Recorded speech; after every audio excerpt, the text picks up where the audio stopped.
And I was complaining to him, and actually his partner is my general manager now. I've known them for ages. And so I was telling him, I was like, man, I can't get these people out of my house. And he goes, we can't get a food truck at this bar to save our lives.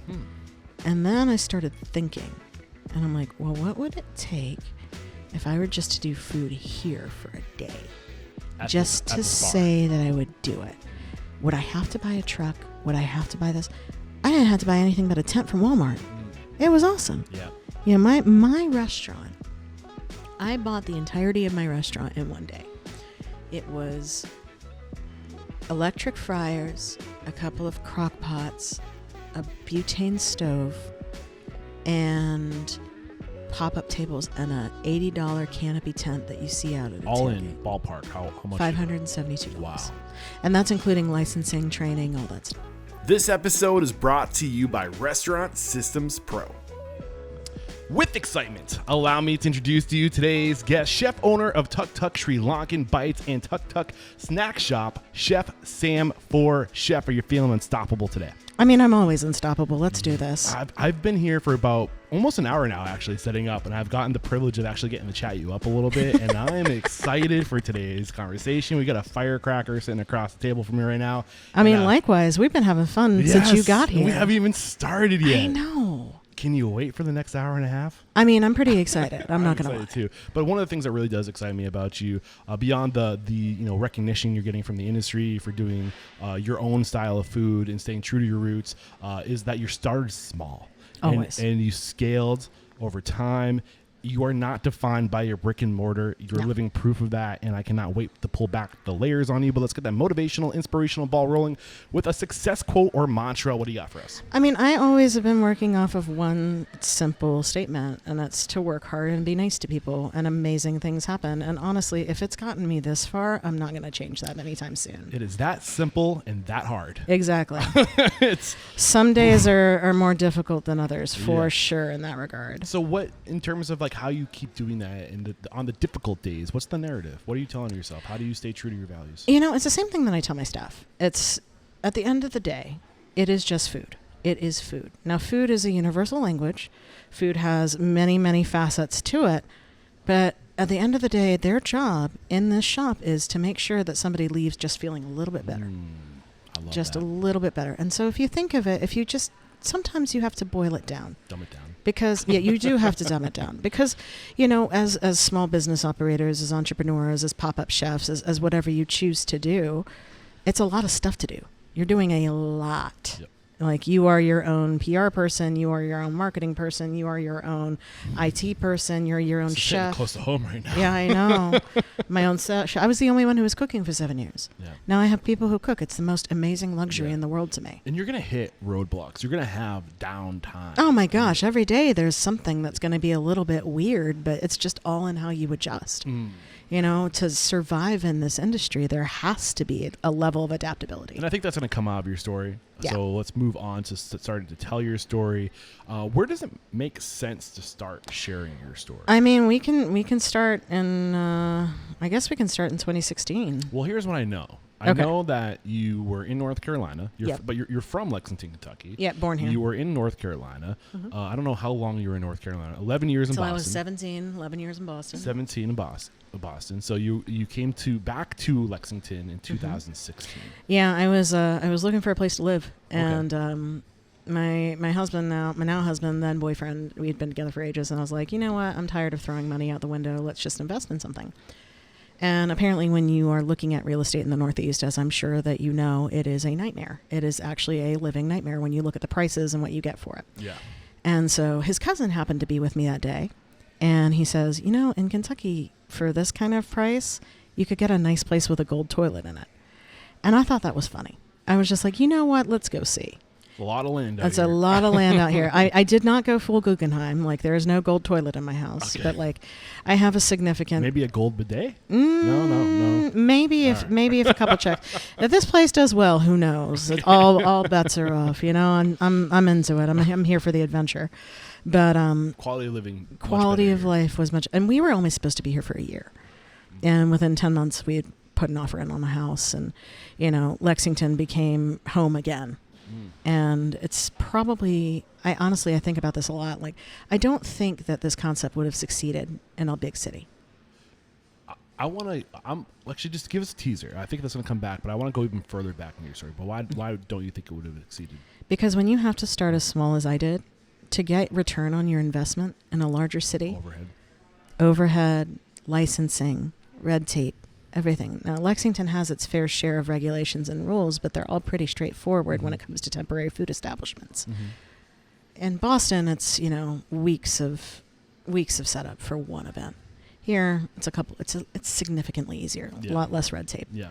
And so it's a couple phone calls. It's showing up in an office. It's being polite to the person who's inspecting your space. Yeah. It's not a tall order. I don't have to go to this office, that office, jump through this hoop, jump through that hoop, and then also contend with the fact that there are a billion restaurants up there that are excellent. So does the story really start in 2016, or was there something leading up to this? It does kind of lead up to it in that.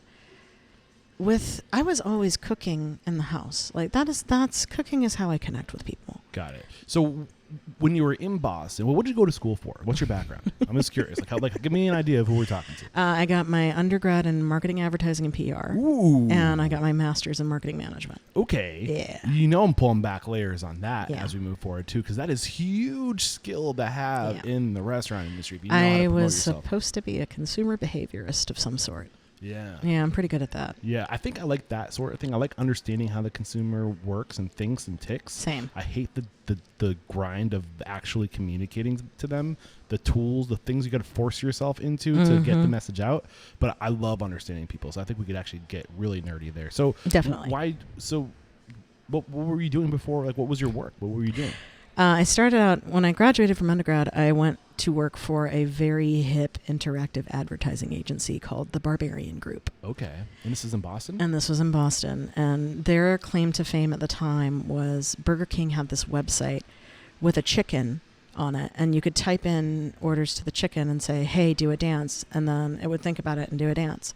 And so essentially they did a video engine called the Subservient Chicken.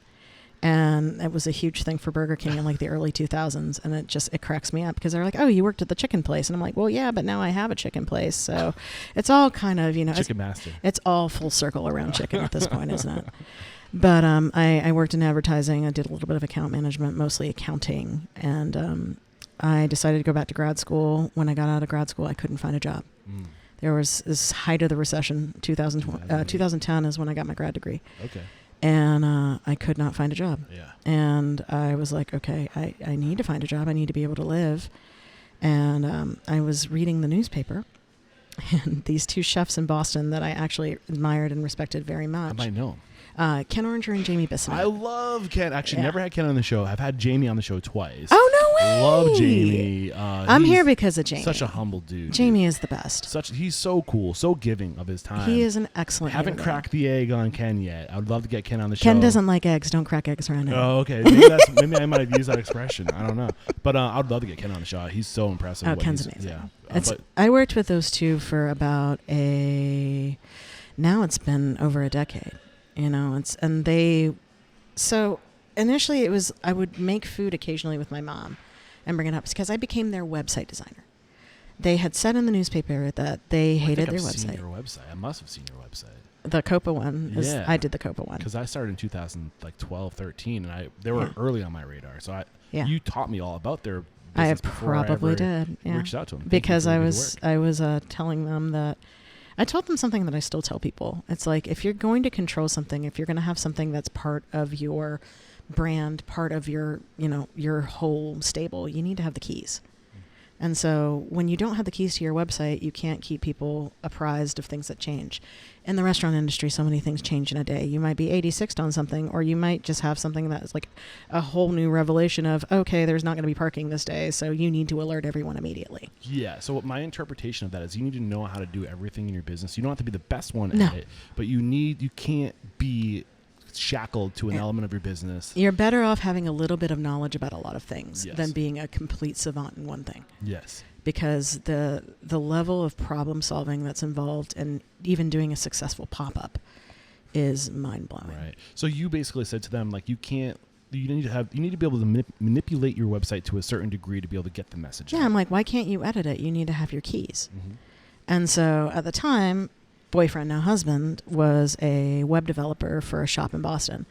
And so I was like, all right, I'm going to use my time from the advertising industry and see if I can turn this into a project that we can manage.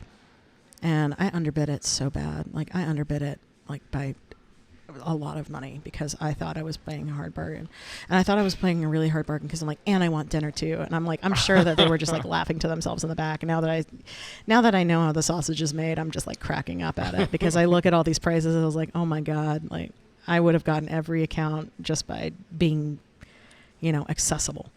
But that is honestly with working with those two, with working with Copa, and then eventually Toro, Little Donkey, Fascia, it became a crash course in learning about food, about the industry, and about what's good. It's like I'd never had the snout to tail eating experience growing up. We weren't really big on eating offal and things like that. You're first generation, right? I'm first generation Sri Lankan America. Lexington, this wasn't... yeah, we were in Lexington until I was 5, and then we went to North Carolina, and, that's like vinegar or sweet barbecue, and, it's North Carolina food is its own little animal of deliciousness on its own right. Mm-hmm. But it was never, I'm going to go eat pig's tails with mostarda like it's a normal thing. And so, that's where I taught myself about ceviche. That's where I taught myself about crudos. That's where, there would be days where I was sitting at the end of the bar at Copa and, they'd go, move down a couple seats. And they'd whip out these huge cutting boards. And then they'd break down a pig. And then Jamie would hold up pieces and he's like, what's this? I'm like, I don't know. He's like, this is the Copa. This is the this. This is that. I was like, so I'm getting butchery education too. Like all of this from making a website. And I had no intention of going into the food industry at that point. It's sounding like I'm going to be getting the author of the experience economy on the show in this road trip, which I'm really excited. Nice. Joe Pine. Yeah. And that is such an experience, what you're describing right here.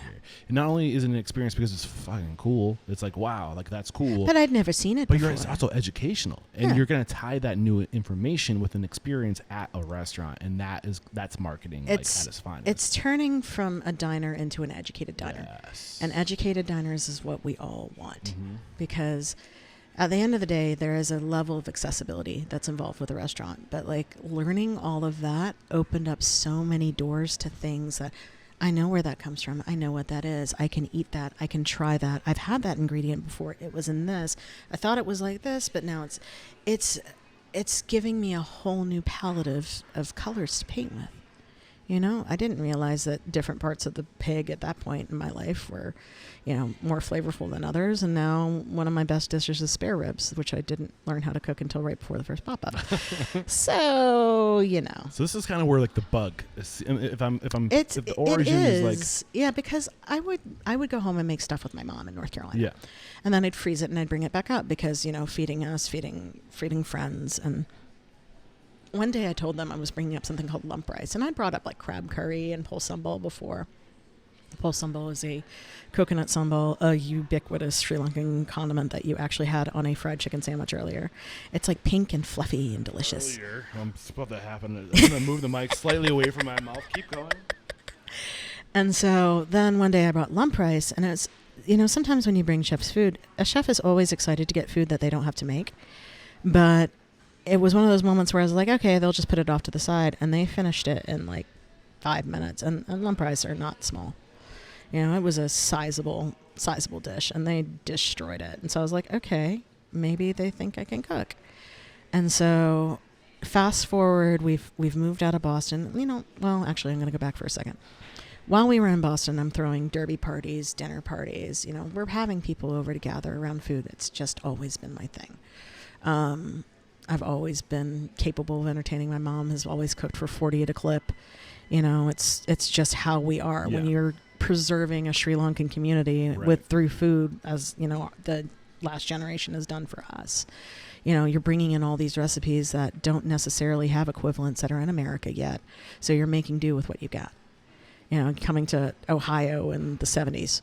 You don't really think that there's going to be a well-stocked Asian grocery there, do you? Like you got like the like Southeastern Asian markets because there's a populace here, but Sri Lankan, that's No. probably hard to find. The ingredients. Exactly. Yeah. And then there are some things that are just very Sri Lankan Yeah. all on their own that are not the same as other cuisines. And so, my mom having that sort of arsenal to make such amazing food is what taught me how to make do. Nice. And so I'd take all that up for Jamie and Ken and they'd be like, okay, this is good. I'm like, sweet, Nice. awesome. They like that's it. a compliment from those two. Uh-huh. characters. Oh, yeah. I was Yeah. dancing the whole time. Are you Yeah. kidding me? I bet. And so then in 2012, after we'd come down to see whether or not there were gold toilets in Kentucky, we decided to move. And I said, guys, like, I'm leaving, I can still work with you if you want. And so they kept me on. So I'd go back and visit once a year. This is 2016. This is 2012. 12. Leading up to 16, I'm like, guys, I think I need to take like a sabbatical for a month and see what's going on here, because I had people showing up at my house for brunch. And I'd invite like maybe 8 or 9 people. And then one morning there were 40 people at my door at 11 a.m. Is this Sunday? It was a Sunday brunch. Sunday? So you were doing your marketing thing, your branding thing. Essentially. Yeah. I on mean, the just side, like working remote? I was working Were remotely. you still with the agency? No, it was all me. Oh, I was the agency. Okay. So so you're just kind of like a side hustler, freelance, digital. I turned freelance digital into my whole marketing, life. branding. Yeah. I had multiple chefs, multiple restaurants. I did some stuff for Petit Robert, which was a French restaurant in Boston. Some professors, some stores, like really, small e-commerce sites. Oh man, I am so excited for this conversation. So I'm going to pull some knowledge out of you. So I'm pretty open with it. So in 2012, you start just for like fun, just for enjoying yourself and your company and creating, a place for your and we guests to- just moved to Kentucky, so you're we trying to didn't know make that many friends and people. stuff? We're Yeah. making friends. We're Yeah. like, okay, how do we cultivate our friends? I feel like the best way to get to know somebody is over a meal. Yeah, absolutely. Because, like, couple drinks, well, loosen yeah. up The champagne is know, always flowing at our brunches. My poor listeners, like, here he goes again. But no, I think alcohol has been getting a horrible rep lately. Like, seriously speaking, like, there is, don't get me wrong, there is an issue. And I'm acknowledging that. But it's also an amazing tool for mental health. If I'm being completely, no, seriously, like, there's books written about this, and we've evolved with it and a part of our culture for so long. I'm not saying to get hammered with people and do it every night. I'm saying it's the same sort of concept as if you loosen up a little bit, you're going to have a less stressful so good time. for you, but it also helps you connect with people, and it's a great tool for helping you connect with people on It's a whole just when different you level. want to connect a little bit too far, Right. and that's when you're just like, everything in moderation. And like using and abusing. I don't drink that much anymore. Yeah. But I used to be a 2 martini gal, and I'd still be standing up straight. Now I have 2 martinis and I'm under the bed. And like, I'm asleep. I'm rolling around. I don't know what the hell's happening. But it's a great way to get to know people. Is the point. Absolutely. I'm trying to say. Get people to because we'd loosen meet up. people at Yeah. the bar. Yeah. That's where you go to meet I people should your start age. making my guests drink alcohol for every interview. I mean, if you want, I can get a glass of wine. I don't have a problem. I have a cola right now, but I can switch to a glass of wine. We can Maybe make this nice and weird. Don't worry about it. I think I've It's scared already him. weird.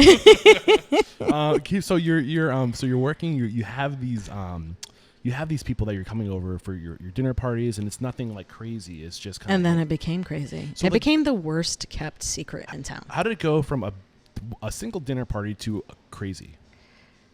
It was the How food. fast? It took about 6 months, and everyone got progressively apparently our brunches were like things of legend.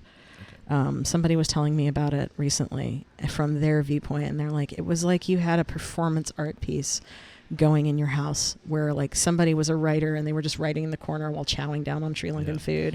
And then you have like gym trainers that are there, and then bar rats who are there in the morning when you don't normally see them unless it's dark, and they're like, what is this? So this podcast, I honestly try to steer away from the food because it's you're opening a restaurant. Mm-hmm. I hope you know how to cook. Can you do everything else? And we really try to. And that's what we're trying. I know. But we're trying to focus on the everything else. But it is the everything else when you have people in your space. Right. So but because I think this is important, like, tell me more about the food is where I'm going with this. Tell me. Oh my God, she just got locked in. Sorry, we have this secret door in our space that I'm telling your listeners about that I shouldn't be telling your listeners about. She can walk through. And I don't care if she's on camera. Oh no, but like it locks from one side.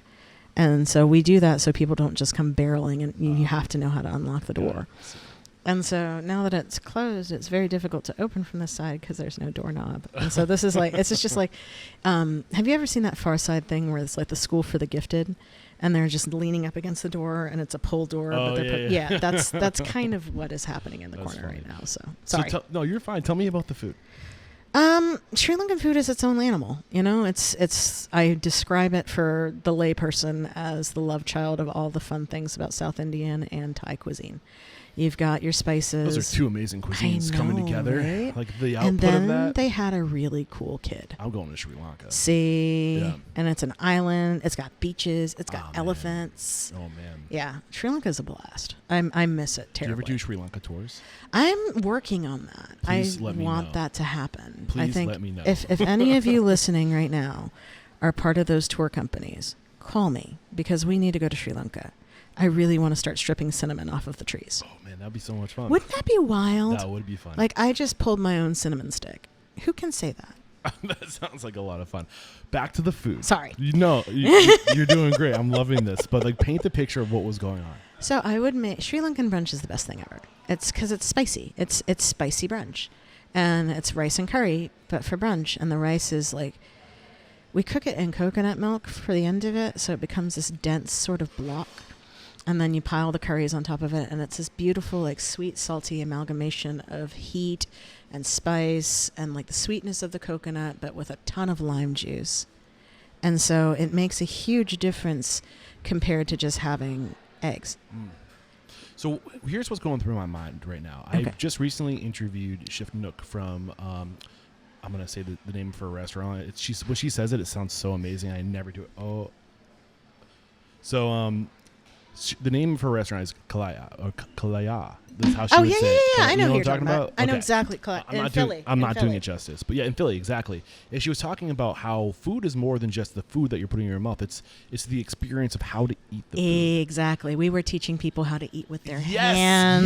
Yes. This is exactly where I'm going, and that is an experience because that's a lesson. And unless you know how to eat Thai food, you don't know that it's like they bring over a bunch of food that's on a plate, and it's like a pile of this, a pile of that, a pile of this. And unless you are familiar with the culture, you do not know how to mix those things together, Right. and combine them.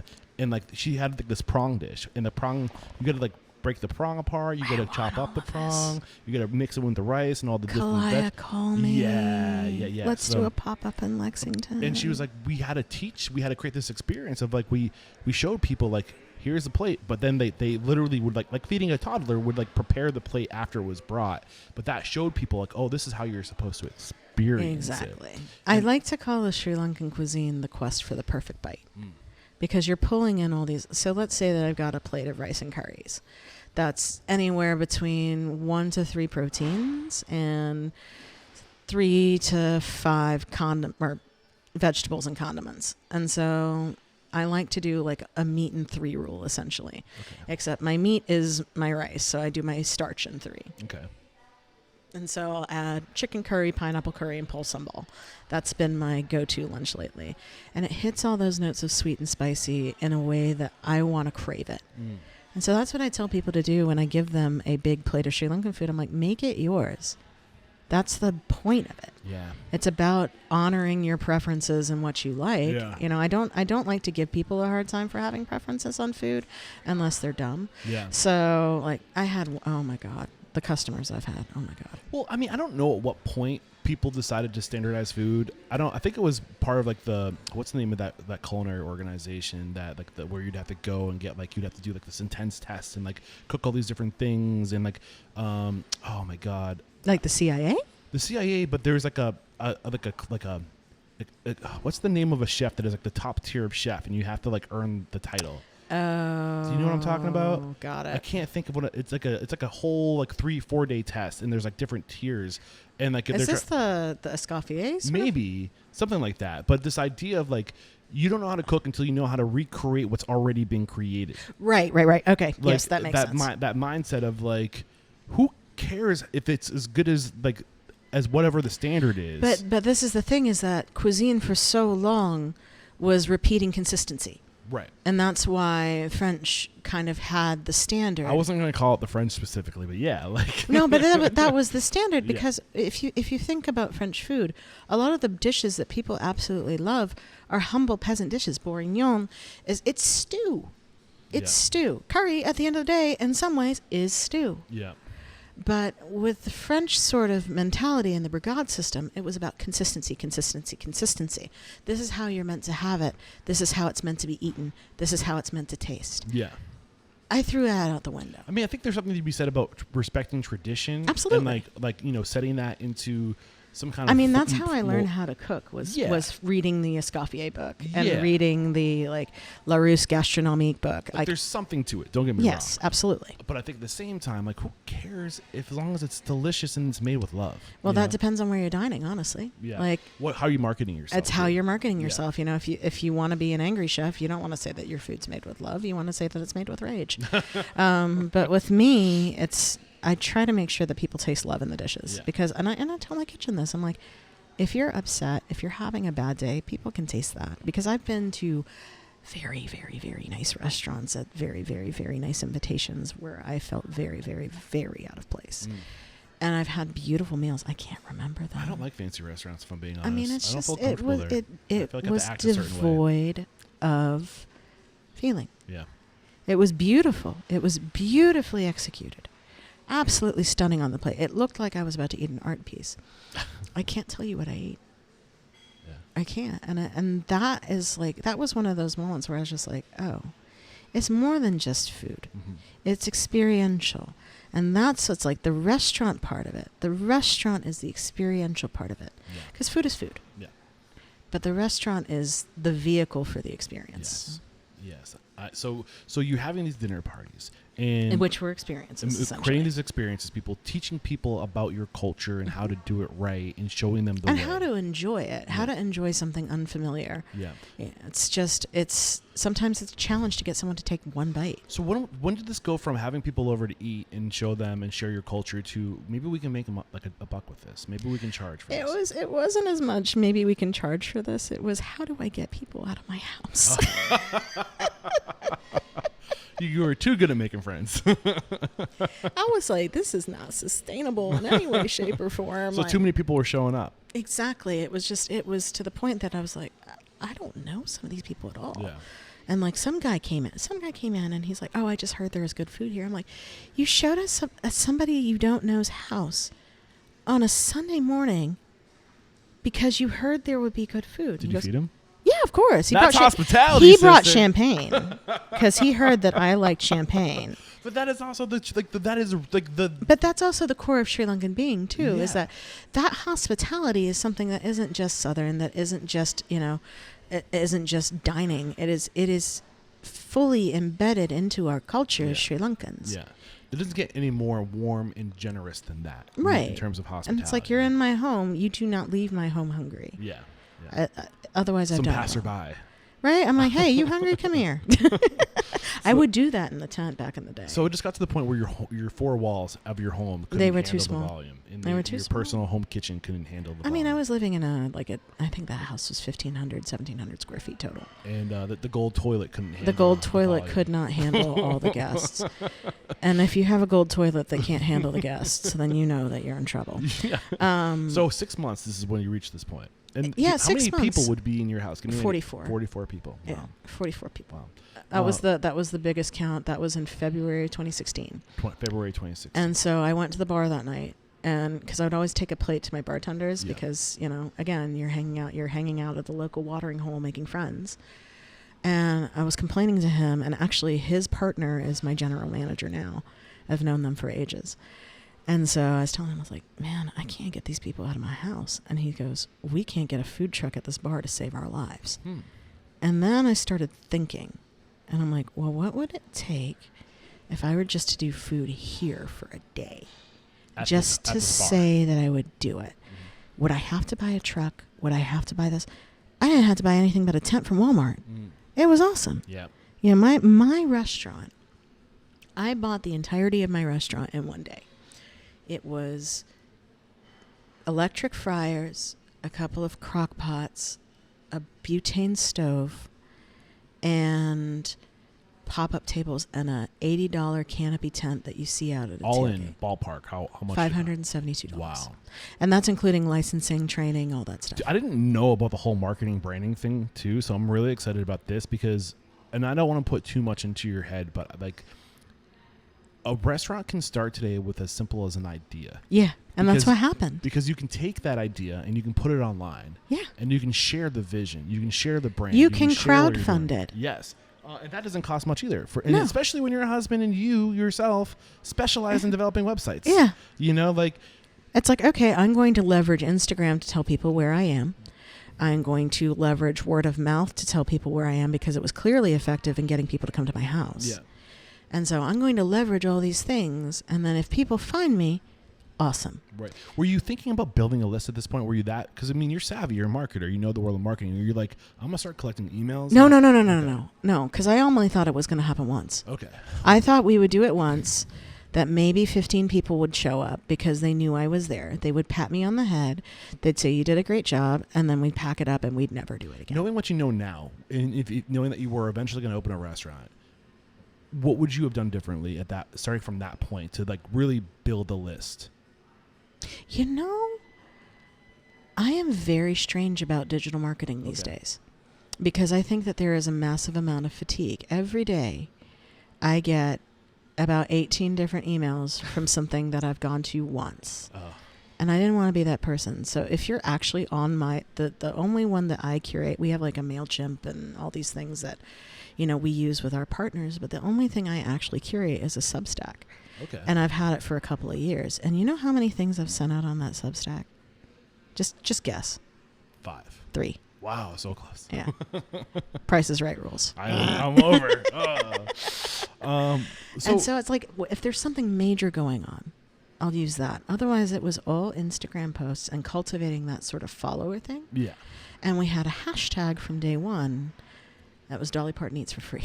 Nice. And it's still the hashtag. I love that. But, you This know. is why I try not to lead my guests too much, because sometimes I swing and I miss. But, I mean, if you are a list-building person, if Yeah. you're doing direct mail marketing, this is an opportunity. It is absolutely, and you're collecting them through your point of Yes, sale. and- You're using, like I was using Square at the time. And no matter where your pop-up ends up, you bring them with you. Exactly. You can keep them posted as to where you're going next. And I didn't realize that I had a pop-up at that point. I thought I was just serving food for a day as blessed by the city of Lexington's health department. But when the time comes to open a brick and mortar, you're going to have this foundation of people that you're bringing And I with you. did. Yeah. And I did. Yep. You know, and I think if I were looking back at it and starting it all over again, I would invest in really, really good boots because I've had moments where my ankles have been in the mud from sinking. Oh, man.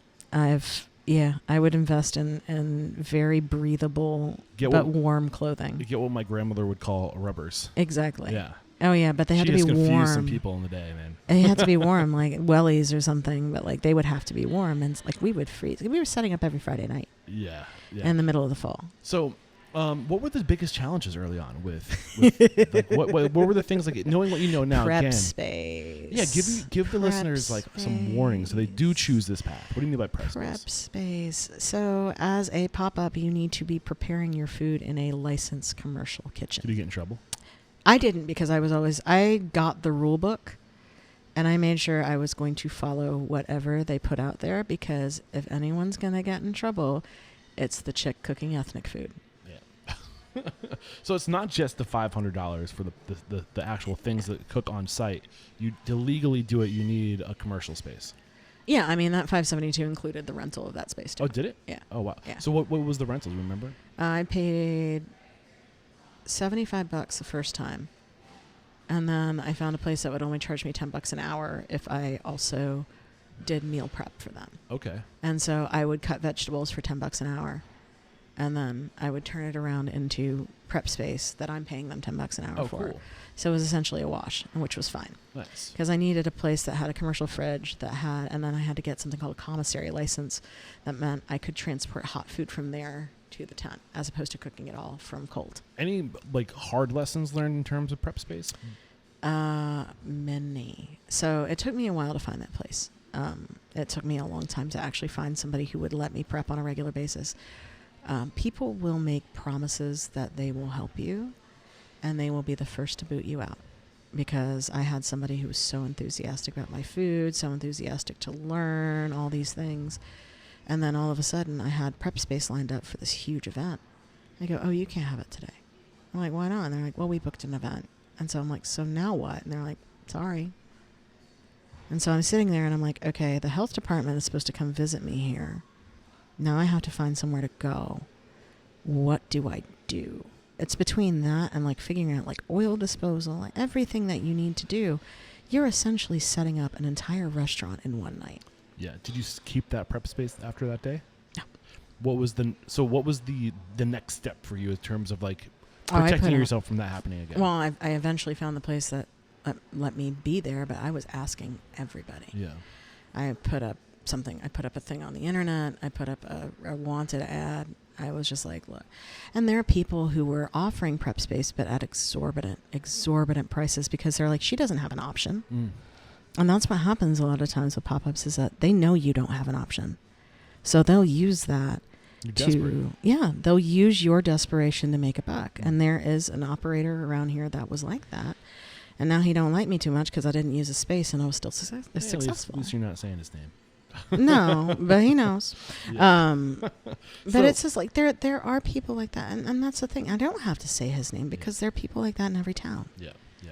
So this is the struggle. Eventually, when did you find your space, and how is it different? How did you protect yourself from something like that happening again? I started cooking really late at night. Okay.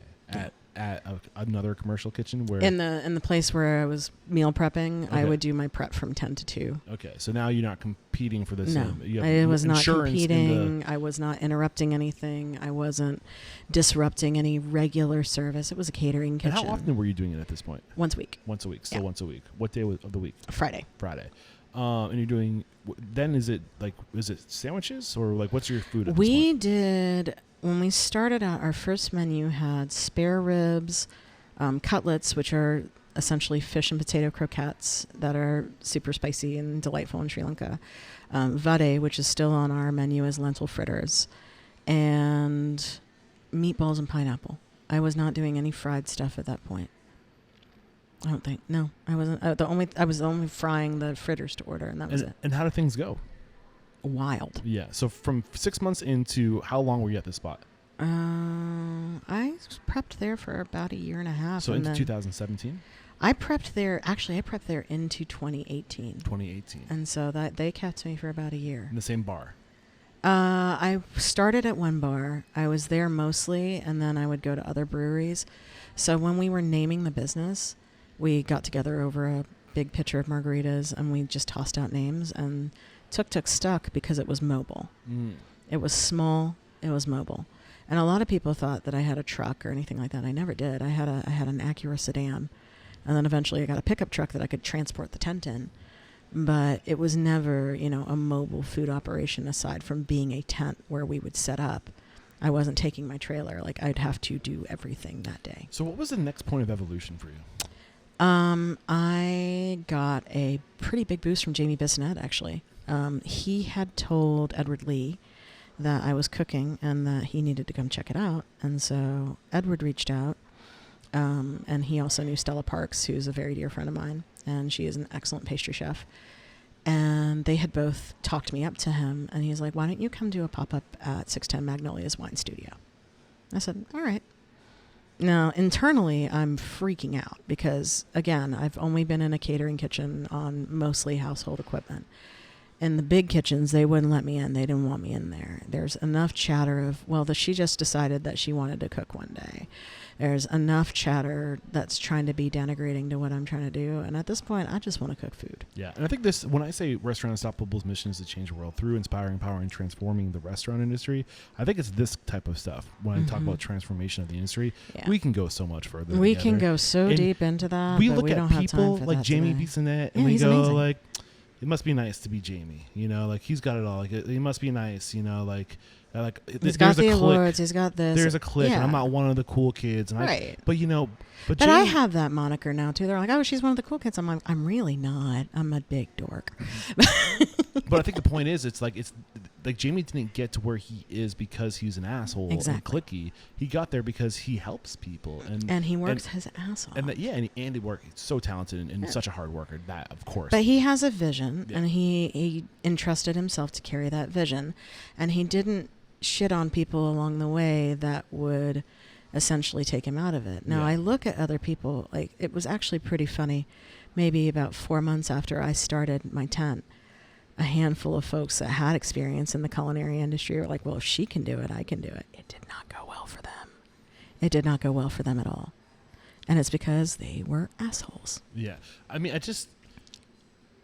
easier said than done. Sometimes we don't realize when we're being an asshole, right? Right. So, but at the same time, if you can just have this mindset of abundance and just like seeing like, you know, like I'm gonna try to help this person. There's I'm gonna plenty connect out that there person for with this person. all of us. So Everyone's got to eat. Exactly. And just having that mindset. But as soon as you get cynical, it starts to come back around. It's just bad energy, you know? It is. It's a mindset, honestly. And this became a mindset of, okay, I haven't done this before. I'll give it a shot. Let's see how it goes. Yeah. And that's honestly how. So I said, all right. So you were in Magnolia, you said. At 610 Magnolia. That's Edward. That's Edward Lee's. Like that is his. Oh God, that restaurant is so good. He's on my radar. When I connected with your publicist, I think he also represents Edward. And she did for a bit. I think they worked together for a long. Yeah, they've worked together for a very long time. They've worked together for a long time. So I would love to get Edward on the show too. Wink, wink, nod. He is a very interesting human being in that, like, he's just.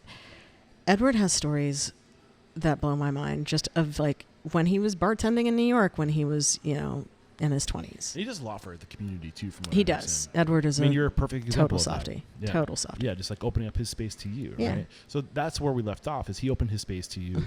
You cooked there. And I cooked there. Well, I cooked there, and I was walking in. I was driving all my ingredients up. I used to travel around with a crate. Now I have a cute little rolling suitcase with all my spices in it. It's kind of a thing. But I showed up there with a crate, and then his executive chef at the time, Kevin Ashworth, helped me set up and was like, okay, chef, what do I need to do? And no one had ever asked me that before. I was always the only one cooking. I was like, I don't know. I was just going to cook. And he's like, do you got your prep list? I'm like, I got stuff that I got to do written down. Like, I'm not expecting. I didn't walk in there expecting any help. And then I had 3 people who were like, oh, no, we'll help you. And I'm like, what? It blew my mind. It absolutely blew my mind. Because, like, I'm walking into this space that's been nominated for awards, that's been on TV, that... Honestly, like the meal that I had there that night, I still think about some of those bites. Like a really good bite is something that sticks with me, especially when it is accompanied with a really good experience. That sandwich is going to stick with me. That's how we get you. Yeah. But that night, it was just such a special experience because they put me in charge and I didn't know what I was doing. And their confidence and their support really made that a successful dinner. And without that day, I don't know if I would have had the faith in the industry that I do. Because that was kindness. That was hospitality. Yes. Great spot to take a break to thank our sponsors. We'll be right back to talk about how things went next. You're doing awesome. We have to interrupt today's video to let you know that right now, Restaurant Systems Pro is offering a no-strings-attached 60-day trial that will help you improve your systems, increase your profit, and find better work-life balance. All you have to do is click the link below. Thank you, sponsors. Now I have a glass of wine. All right. Cheers. Actually, wait a second. We're back. We're back. We have glass of wine. We have glasses of wine. We're going to cheers. Cheers. Well done with the noise effects as we are across the table from each other to make room for the camera angles. And when we You're not supposed to tell them how the sausage is made. I'm fully transparent, painfully transparent. So when we left off, you were kind of paying homage to Edward Lee and how he helped get you started and how you, in that moment. It became a thing, you know. Chefs hosting a pop-up became a thing. And this is kind of the strategy of how to grow your brand, right? Exactly. So now you work the network. You go to this restaurant, to that restaurant. Sometimes a chef will come in and say, hey, I had your food here. Would you want to come do something with us? And I said, yeah, sure. Ooh, a crunchy Totally. cookie. Is it too crunchy? No, I'm just gonna be away from the microphone. Yeah, this batch came out a little bit crunchy. So normally our cookies not are too, it's delicious, super though. chewy, but this batch came out crunchy, and so I was like, crunchy cookies? Okay. I feel like we need glasses of milk I too. do not discriminate on cookies. They can be crunchy. They're they good can be cookies. soft. They're good cookies. Love all These are cookies. suitable for. These are very good dunking in milk Yeah. cookies. Sorry for But derailing you. that's okay. That's okay. It's all about cookies. But so, as is with cookies, when you have a good cookie, you get very excited about it. And people would have these, really great experiences in our pop-ups. And so another Louisville restaurant would open up. Or a spot here would open up and say, hey, why don't you take over the menu in Lexington at this place that actually has a kitchen? I'm like, that's way easier than schlepping a tent around. Because that's a lot of work. Yep. Doing dishes at 3 o'clock in the morning, trying to figure out where the hell you're going to put all the oil that you use to fry things because you don't have an oil disposal unit at your house. Like, it's just, I was running around like a cat burglar at one point, dumping oil into like people's recycling things. And I was like, I know they're going to get paid for this, but I still feel weird. But I love the hustle and like the level of creativity that goes into just starting. Like, Yeah. if you want it bad enough, just start and you'll figure it out. Exactly. Yeah. And that's what happened. So biggest lessons that like you didn't know that kind of just happened that you could pay forward as far as like, if you did this intentionally, you might get there a little faster. Figure out where you're going to dispose of your oil. Yeah. Have a system for that because it is not fun to get hot oil on yourself at any way, shape, or form. Obviously, having the prep space lined up is huge because, and it's going to depend on the regulations where you are. Here, they're actually kind of strict, but they want to make sure that everyone's safe. I get that. Make sure that you're done. You don't want to make anyone sick. Nobody wants to have their experience of a pop-up being like, well, I made all these people sick. That would suck. So at what point, it's like, this is still a side hustle for you, right? By that point, by October, so the first pop-up was in April of 2016. By October, I'd quit my job. Wow. Yeah. I was just like, I'm going to see where this goes. So how often were you doing pop-ups in October? I was still on like a every week to every other week. Once a week. And you were making enough money from one pop-up to Yeah, I keep- mean, we live in Kentucky. Yeah. It's, You also have a partner, which I have a helps. partner. We had, it helps a lot. Having the partner. So I'm going to jump back to 2014 for a second. And he had gotten super sick in 2014. He's actually been in remission for about 8 years now. He had a little bout with stage 3 cancer.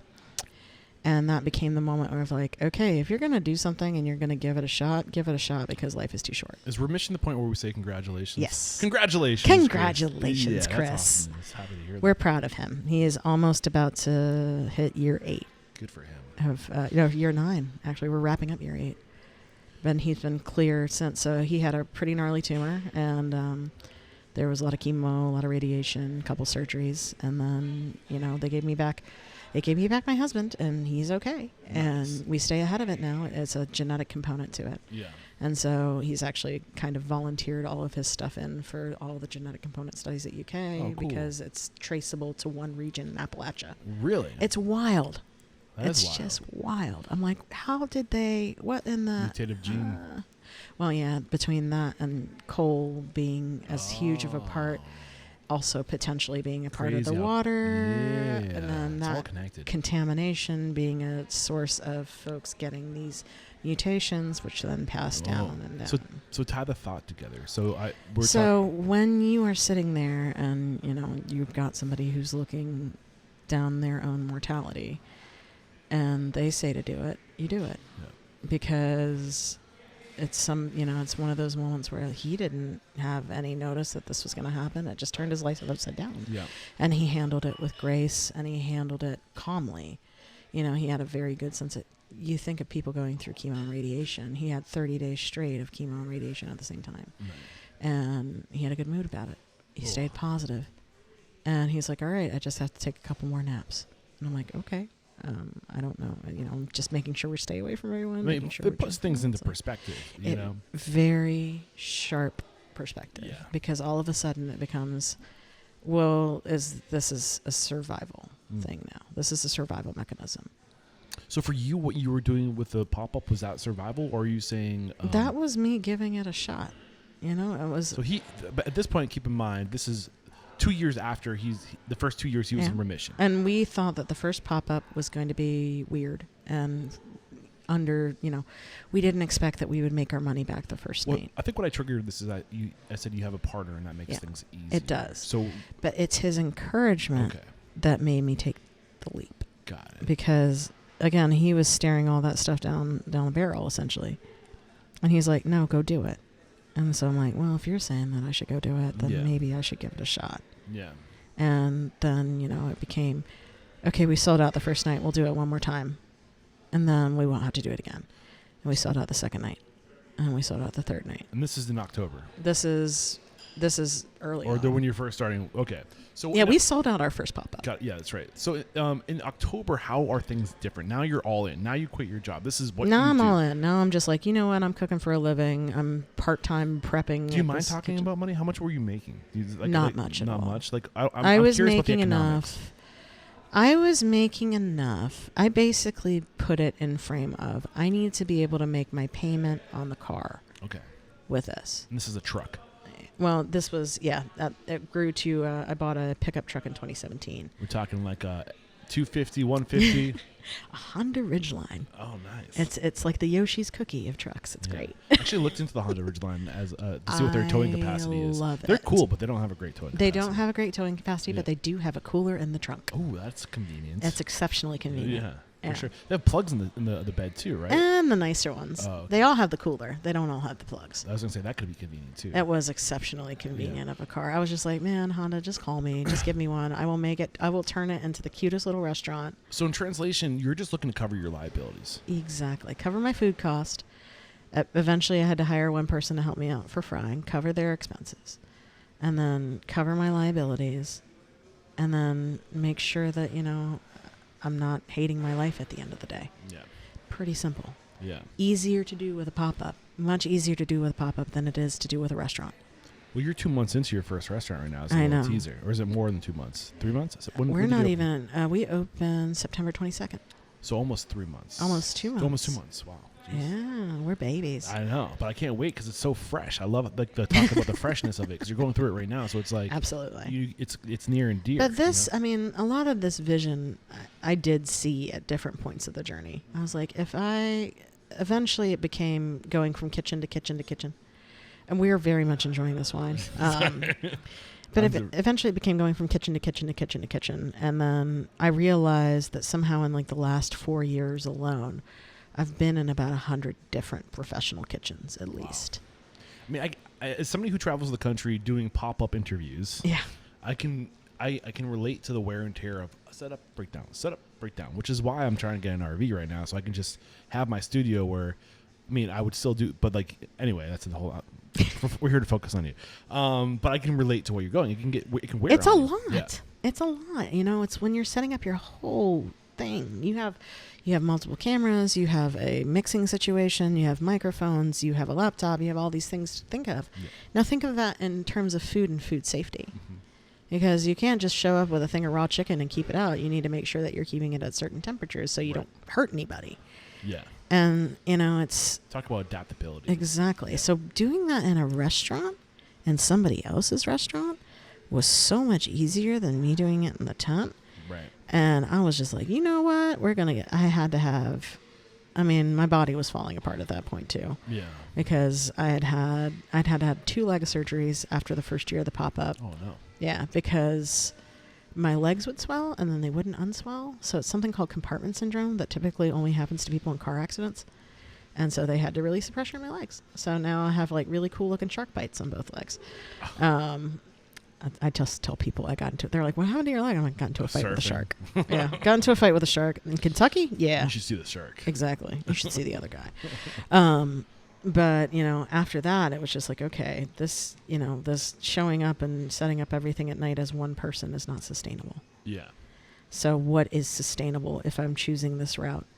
What can I do to make sure that I'm going to survive this and survive this in a way that means that my business will grow in the way that I want it to, in the spaces that I want it to grow in? I cooked at a bar called Best Friend Bar, which was just a little galley kitchen attached to a dive bar.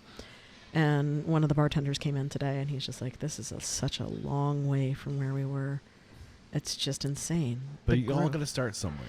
But right? you Just keep have, showing up. you just have to start. It sounds like that's kind of what you did. Is you started just to cover your liabilities, and then you grew to just be able to cover your liabilities. Yeah, it's just now, now I have different liabilities. Yeah. I have rent to cover. I have staff to cover. I have food costs to But cover. you didn't go straight for rent on day one. Correct. You built the clientele. You built the cash flow. I had to make sure that the demand would be there. Mhm. Opening this place wouldn't have happened if it weren't for a couple of things. Is there the demand? Is there the staff? Can I see myself doing this for 7 years straight? So there was the demand.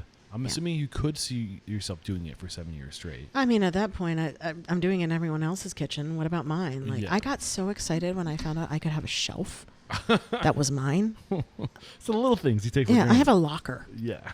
You have no idea Running how water. excited. Yeah, running water, a roof over your head, Yeah. gas. Right. You don't have to switch out a propane tank in the middle of A service. freezer. A freezer. We have 2. It's magic. We have a walk-in. Wow.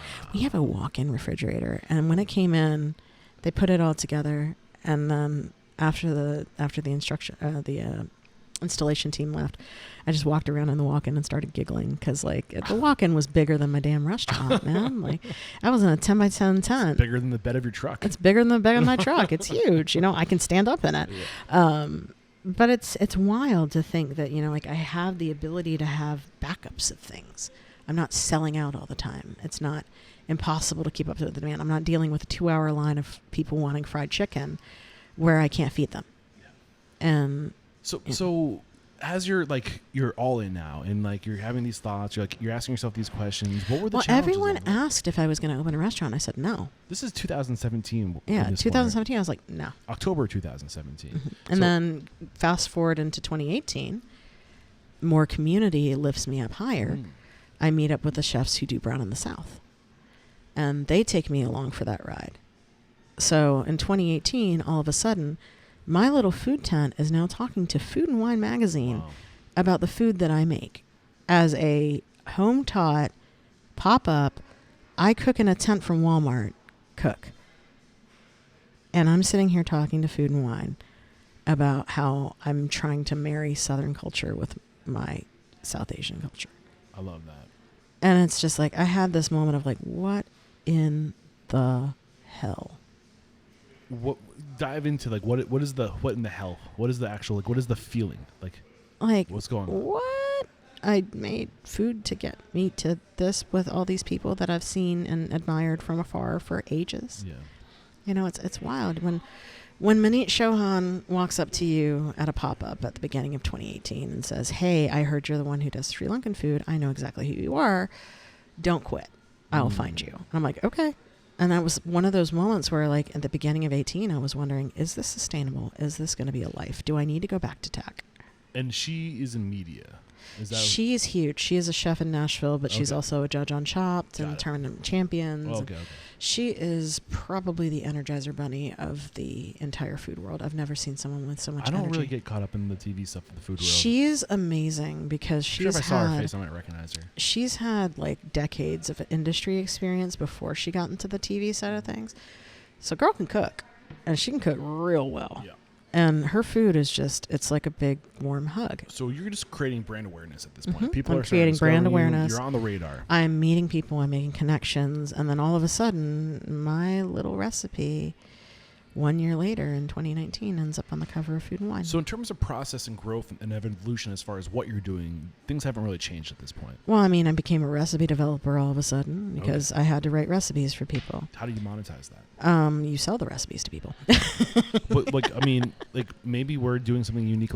I think the other thing that's worth bringing to the table is that you were doing something very unique. Yes. Sri Lankan food hadn't. By the time that we had opened, I was only the 10th representation of it that was open in the country. There's something to be said about juxtaposition and standing out. And Yeah. and if you have something Big that- fish, small pond. Yeah, if you are different, don't be afraid of that. No. Lean into it. You have to. Yeah. Everybody can make a sandwich. Yeah. What makes that sandwich yours? Yeah. That's what are you bringing to the table that's worth cultivating? Right. And I feel like the media especially, because they're always looking for something different. They're trying to catch Yeah. the next different thing. They're trying to catch the next different thing while also turning that into a competition show. Yeah. So I guess what was the next big tipping point for you? What was the next struggle for you? Because you kind of figured it out at this point. Like you have your pop-up humming. You have media's reaching out. You have like your processes. The brand awareness is happening. So your revenue is coming from the actual revenue from the pop-ups themselves. You're and doing from recipe development. What do we need to know about?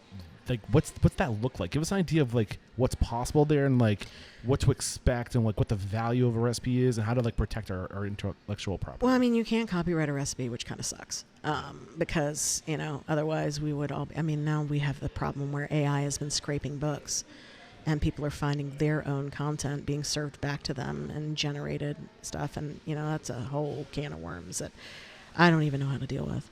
But I wanted to make sure that when I was asked to do something that was out of my wheelhouse, for example, doing this recipe on the brown and the south dinners, the first one that I had written wasn't going to work because one of the ingredients was hard to source. And so they asked me what sounds good. And I was like, well, what about, because roasted curry powder in Sri Lanka is the thing. I was like, what about using roasted curry powder in a tomato pie?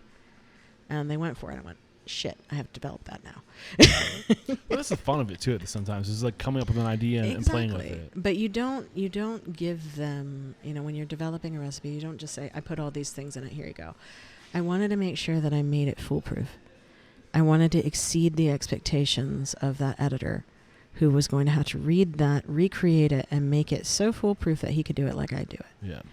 And so that is working up to a Yeah. standard. You have to set a high standard if you want to cross over into other things. Yeah. Yeah. If someone asks you for a recipe, don't just throw a Post-it note at them. Put some work into Yeah. it. That work and that work ethic will carry you further than, paying a PR company. People will get to know you by reputation. That's why I didn't hire PR until after I got nominated for an award because I didn't know how to handle that. I was just like, I don't have the time to handle that. I'm in the process of trying to open this restaurant. I just signed a lease. Nobody knows I signed a lease yet. Like, this is insane. Yeah. And, when you sit there and you think of all the things that you can do, people are like, oh, I'm going to hire this. I'm going to do this. I'm going to do that. And I'm like, 9 times out of 10, it's about you rising up to the challenge ahead. That's all it is. You've just got to do it. Yeah. Again, that hard, that easy and that hard, right? Yeah. Like one of my core values here at Restaurant Unstoppable, two I think that are worth bringing to the table is integrity, doing what you say you're going to do, and we show up. Yeah. And it's just like the restaurant industry doesn't have the option not to show up. If you're going to open a restaurant, you're going to have food every day. You're going to have to make sure that the people are fed, that the people are happy. You don't have an option if you want to turn a pop-up into a career. If you want to turn a pop-up into a career popping up in other people's restaurants, you can't show up without putting your best foot forward in every single way. You have to exceed expectations. Now, fortunately, the bar is on the ground. In a lot of ways. When I came in and I cooked for a pop-up, they're like, chefs don't normally come in and do all this. And I'm like, yeah, but I got to take care of my food. This is my product. This is me on this plate. Yeah. This isn't you on this plate. This is me. This is my vision. This is my dish. I have to own it. And it doesn't matter how many chef bros are sitting there yapping in my ear that I don't know what the fuck I'm doing. I'm the one who's doing it, aren't I? I mean, it takes a lot of discipline to know your vision, to know what you're doing, and to be you. You have to know yourself on a level. Yeah, and that's one of the biggest lessons I learned. Like, I had a lot of anxiety early in this podcast trying to figure out, like, what is the best way to open a restaurant? Like, if I'm putting my name on something, and I'm telling people what to do. The best way is what works for you. Exactly. And what works for your budget. And that's the only thing I know to be true so far. 100% So, true is, like, whatever works for you is the best way. Exactly. So for full disclosure, we are sitting right now in a part of the restaurant that I call the Snack Easy. And it is a speakeasy for snacks. And this is roughly 12 seats. This is the restaurant I always wanted to open. This is. However, the snack shop has to cover all the bills. Right. The snack shop is what makes enough money to be a functioning entity. There's what you have to do and what you want to do. Yeah. So and this is essentially, if you have any Harry Potter nerds, this Snack Easy restaurant has become our room of requirement. And that it is whatever we need it to be. If I want to do an Italian pop-up, I can do it. If I want to do, something completely, oh my gosh, there's a snack coming to me. More snacks. What? How appropriate that a snack just happened in the snack. What did we call I just got an order. It's the Sophia. It's actually named after David's dog. David is one of my sous chefs who has been coming up with a couple dishes here and there, and he decided that curry fries would be a good thing. Ooh. And so I it's like got David's chicken style. curry, a little bit of lime zest salt, a little bit of kirihori, which is a coconut garlic gravy, and some pol sambal. And it looks really good, and they're really crunchy fries, and I'm very excited about this. Oh man, we can pause for snacks. And where are we? We're in the snack what? And we're in the Snack Easy. The Snack Easy, and Yeah. look what happened. It's like And a magic. snack appeared. You say Snack Easy, and snacks appear. That's magic. Mm-hmm. Good stuff. You can hear the crunching. They're still crunchy. Get in there. Don't be shy. So while you're doing the taste test, so what I'm interested in. Oh, hang on. Oh my goodness, there's more. Put that in snacks front of coming. him. Put that in front of him. He has just been presented with a plate of ribs. You see that? Almost lost it. Don't lose the ribs, my friend. So you need to try a rib while we're chatting, I hope. Do you have ADD by any chance? Because I have horrible ADD. Yeah, occasionally. We will get through this interview, but this is totally worth. I don't know, like my ADD is on fire right now. With all the cookies, the wine, the sandwich, the food. ribs. You know, we're working from a place of abundance here. So the snacks might as well be in abundance. The drinks are in abundance. The cookies. None of these ribs. Go ahead. I eat them more often than I'd like to admit, honestly. Oh, he's got a happy food face. I think I know why you eat these more often than you would like to. I'm practicing my Guy Fieri one big bite into the side of the mouth chew. That's impressive. I got a big mouth. That's very impressive. I do like the 3 little bites. And then if I really like it, I'll go in for more than 3. All right, I'm a chipmunk right now. So I'm going to ask this question, and I'm going to gnaw on this delicious, so good rib. Take me through the evolution from 2018. You have your pop-up dialed in. Yep. Pop-up was killing it at that point. Like, and you're thinking to yourself, brick and mortar. What were you thinking? I was thinking, how do I do this consistently where I'm on the road and cooking, but occasionally hosting things in town? So how do I have a home base without having a home base? I didn't want to open a restaurant. So like a commissary? Mm-hmm. I wanted to do a space commissary. that's yours, but not a restaurant. Correct. And why didn't that work, or did it work? It would have worked. It's like at that 18, 19 point, we were looking at whether or not a restaurant would be viable and what it would take to make it viable. And I wanted to own the building. I was like, I'm tired of throwing the rents out the window. Now I'm very glad that I don't own the building, because I would have closed on the building that I was making an offer on for my commissary in February of 2020. Oh, yeah. I see. So my pop-up is rolling along at this point. I'm making more than I have in a while, because I'm showing up in all these places and I get a take of what we sell. And we're selling a lot of food. And so fast forward end of 2019, like I'm in Bon Appetit, and then there was a whole thing around that. I'm doing all of these different things. I'm having opportunities that I never saw before, that I was just like, say yes if you feel it at all. Don't say yes to everything. But if you feel it at all, say yes. I think people get in trouble. What's common is they have like the blinders on, and they have this vision. They want their brick and mortar. They're kind of like how I am with my RV right now. Yeah. Where I just want to get started. I just want to do this thing already. I'm driven. I want to It start. makes I want for an now, impatience. right? And that, the opening of this restaurant is, I'm sure we'll get into this shortly. It's like that is very much a moment where you have to tamp down your expectations. So what is your strength? What is going on within you to be able to suppress the desire to just act without really thinking about what you're doing? Opportunity. It was just like I had the opportunity to go cook in Boston. I had the opportunity to go cook in Alabama. I had the opportunity to go here, to go there. Did you pop up in Boston with Jamie Bissonnette? No, I did one at Bukowski's Tavern on Dalton Street. Pop-ups I've done one with May. I'm overdue to do a pop-up So you with Jamie. scaled the pop-up, really, is Yeah, what I happened scaled is the you started pop-up. local and you took the pop-up. And Yep. I don't know anybody who I've had on the show who's developed and scaled the pop-up and leaned into the pop-up as much as you've leaned into the pop-up. I mean, it's all I had. How do you scale a pop-up? How do you scale a pop-up is Like, what does that look like? you have to make food that's good enough that it's craveable for a crowd. Once the crowds come, then the opportunities follow straight behind. So it starts with having a good product. It starts with having a good product. And then from your story, it sounds like it starts with networking, finding people. I'm probably one of the most obnoxiously well-networked people that you'll meet. Yeah. Because it's so easy for me to be like, okay, you do this. You go well with this person. Yeah. You know, it's the maven. So what advice do you have in networking? Feel free to pull that mic over if you don't want to lean. I was trying to sneak away and eat a cookie. Oh, go for it.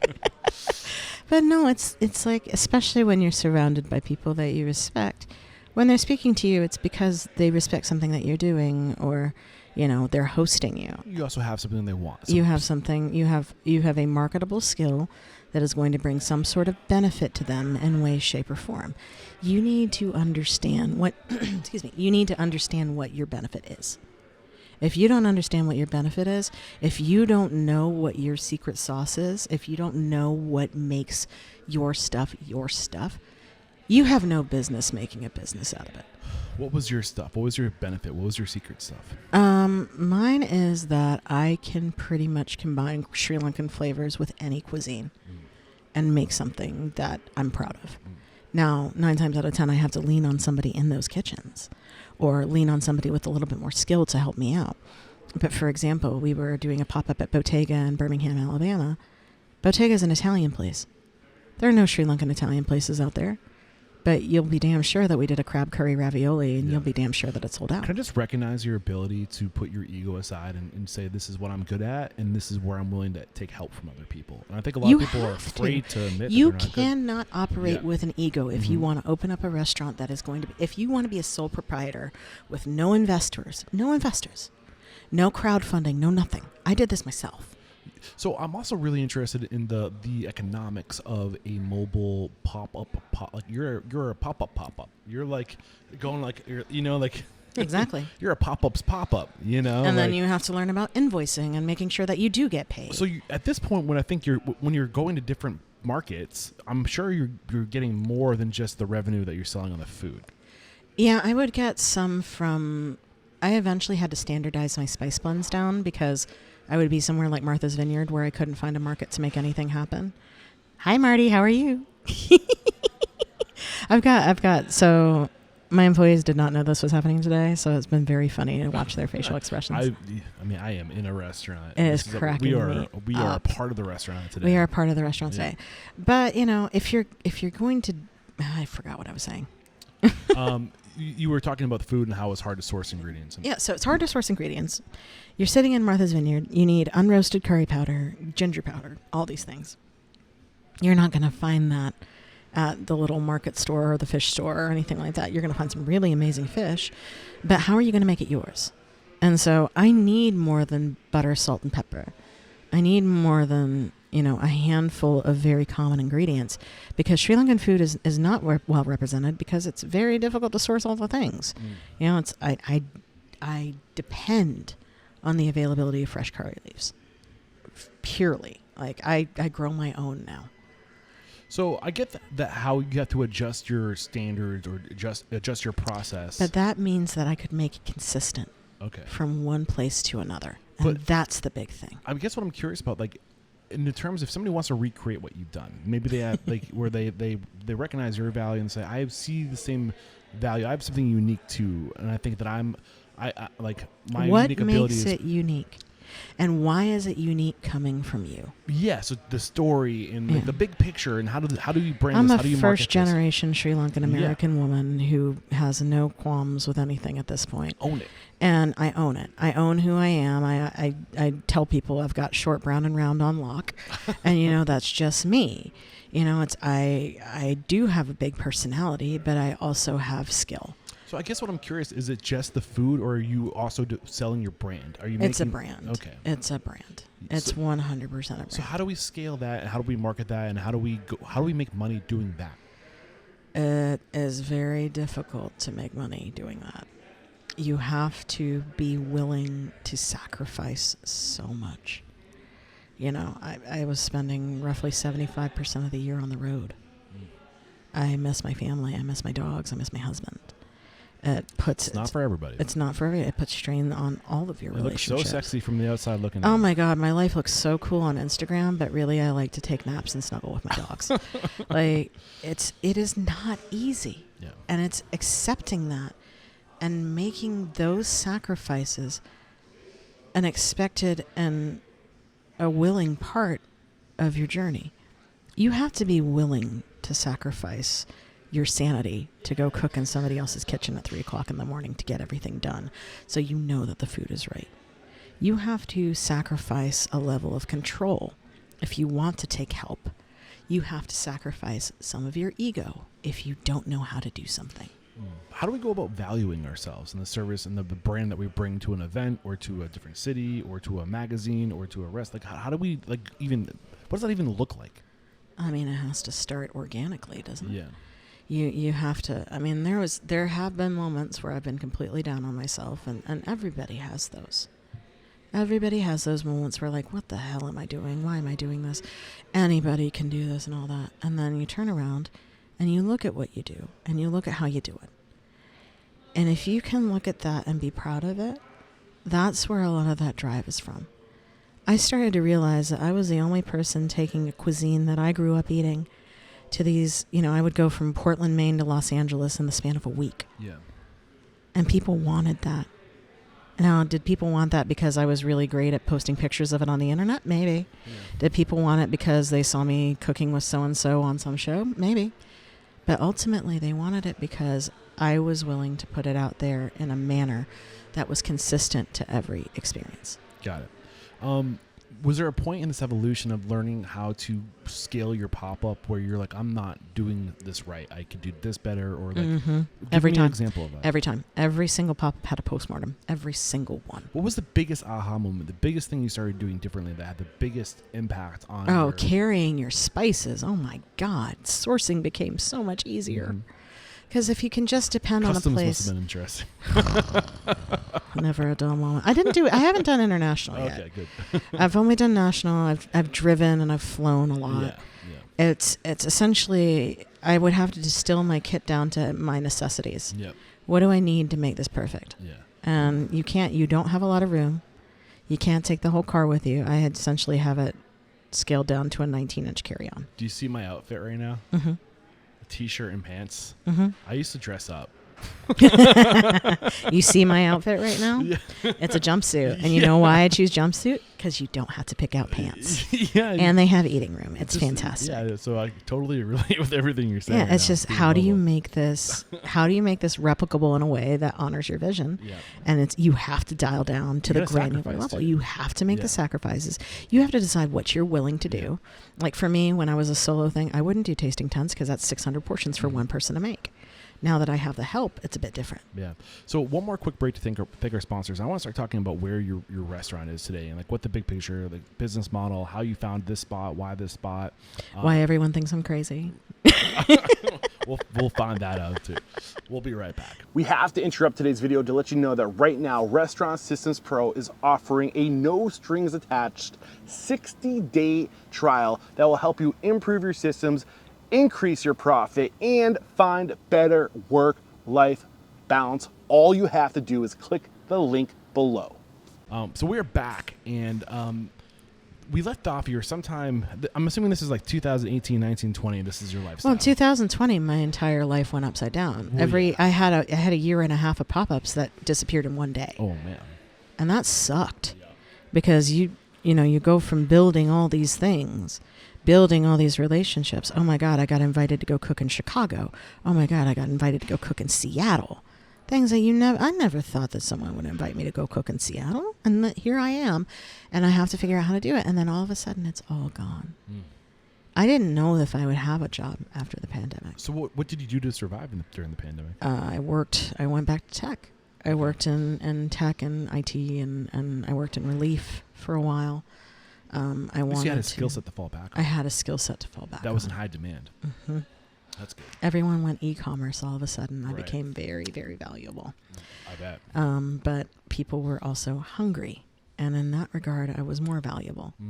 And that's what I wanted to put myself behind. So when did you get back into cooking again? Or did you never really? Did you just kind of take your foot off the gas a never little really bit? stopped. I took my foot off the gas. I took some time. I spent so many years just doing and doing and doing that I'd never taken any seconds to reflect on what I'd done. And that's what I think is a very big piece of advice, is recognize what you've done in the space that you've been given. Because I legitimately, until the end of 2020, the way that I looked at my career and the way that I thought about it is I just show up and I cook and that's all I do. And then all of a sudden I have people who are like, you're representing Sri Lankan cuisine. You're making me feel normal for having the kind of food that I had growing up. And I'm like, that's a lot of weight on my shoulders. So I don't typically think about it. But there was a moment in 2020 where I was just like, I can't stop this. This is the path. This might not be the one that I saw for myself. Sometimes you kind of just gotta give up the fight on fighting what you're meant to do. Yeah, I mean, that's a very amazing feeling. It's when I feel like I've found my purpose. See? And finding that It's purpose, empowering, isn't it? so empowering. Yeah. Like, you can literally do anything if you feel like it's what you're meant to do. You can do anything. Yeah. People, I use this line a lot. It's like we are creatures of potentials and purpose. Yeah. And if we can find that potential and purpose within us, it makes a huge difference. And so I saw my potential, I saw my purpose, and I saw that I was becoming a translator for my culture. And so I was like, you know what? I'm going to keep on leaning into that. So the second I got my vaccination, the first one, my email box was going off again. Because, of course, Everyone got permission everybody is on Instagram at this point. Yep. And so they're like, hey, we saw you got your vaccine. You want to come visit? Because people's restaurants are struggling. And I couldn't do pop-ups in town because I would be cannibalizing the survival of our existing restaurants.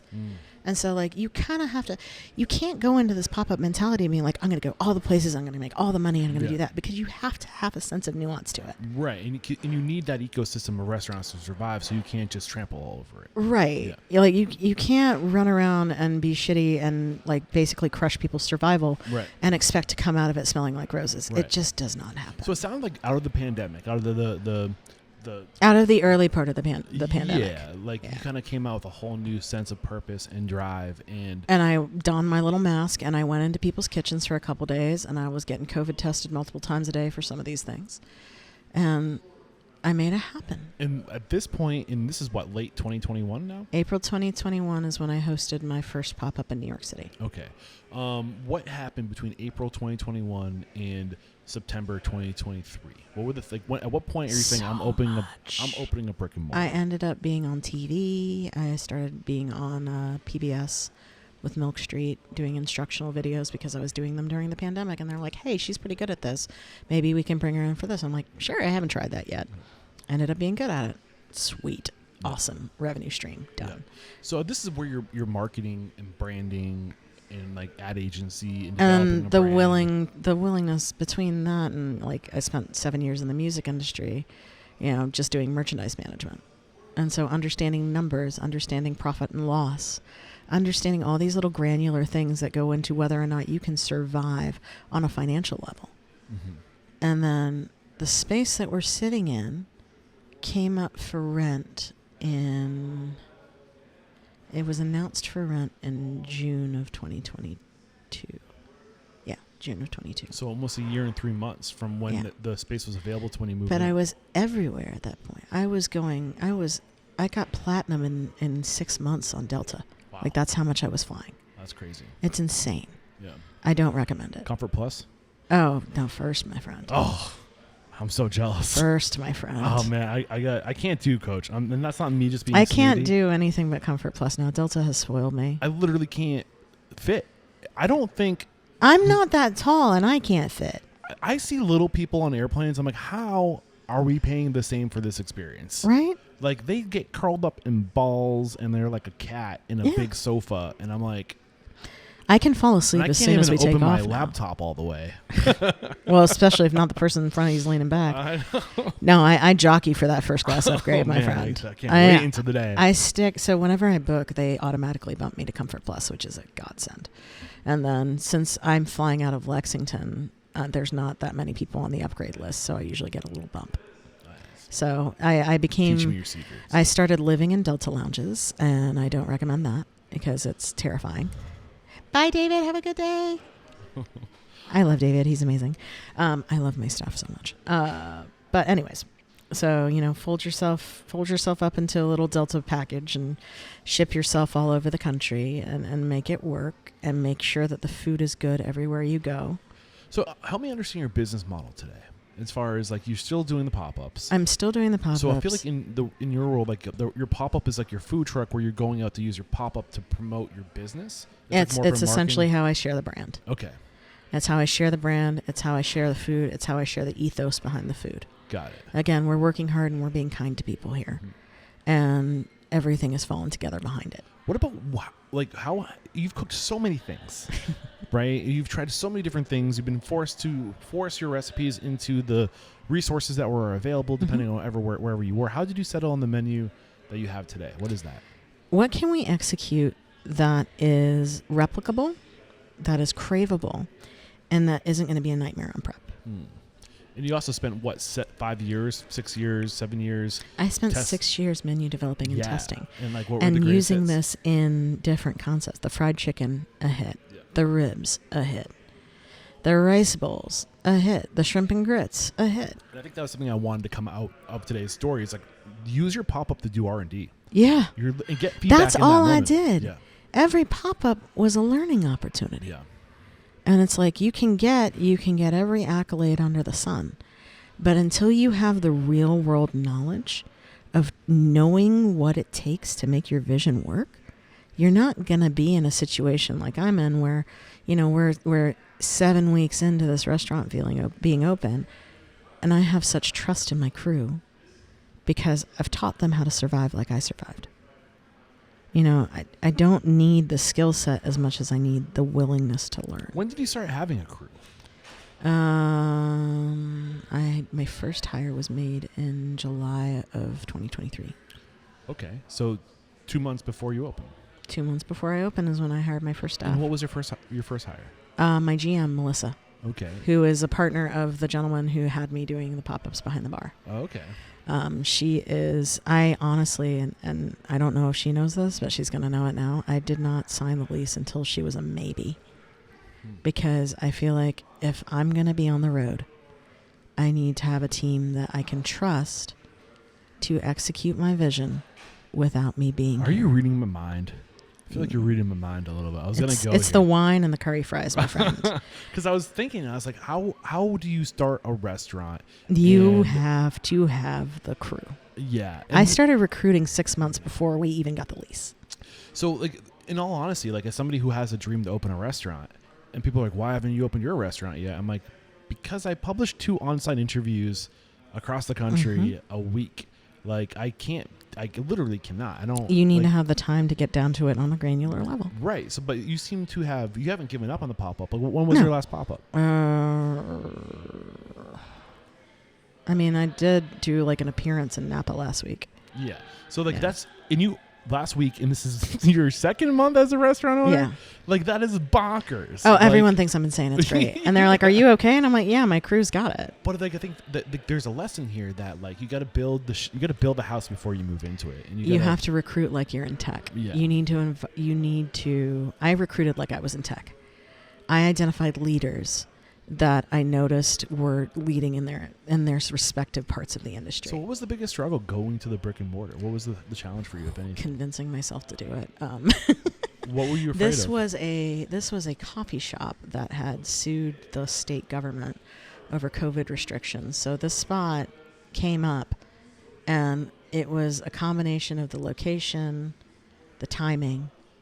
Like, I was looking for maybe a garage or something to open up the Snack Easy in. That's all I was looking for. And then this space came along. It's in a beautiful, newish strip mall in Lexington off of the main drag.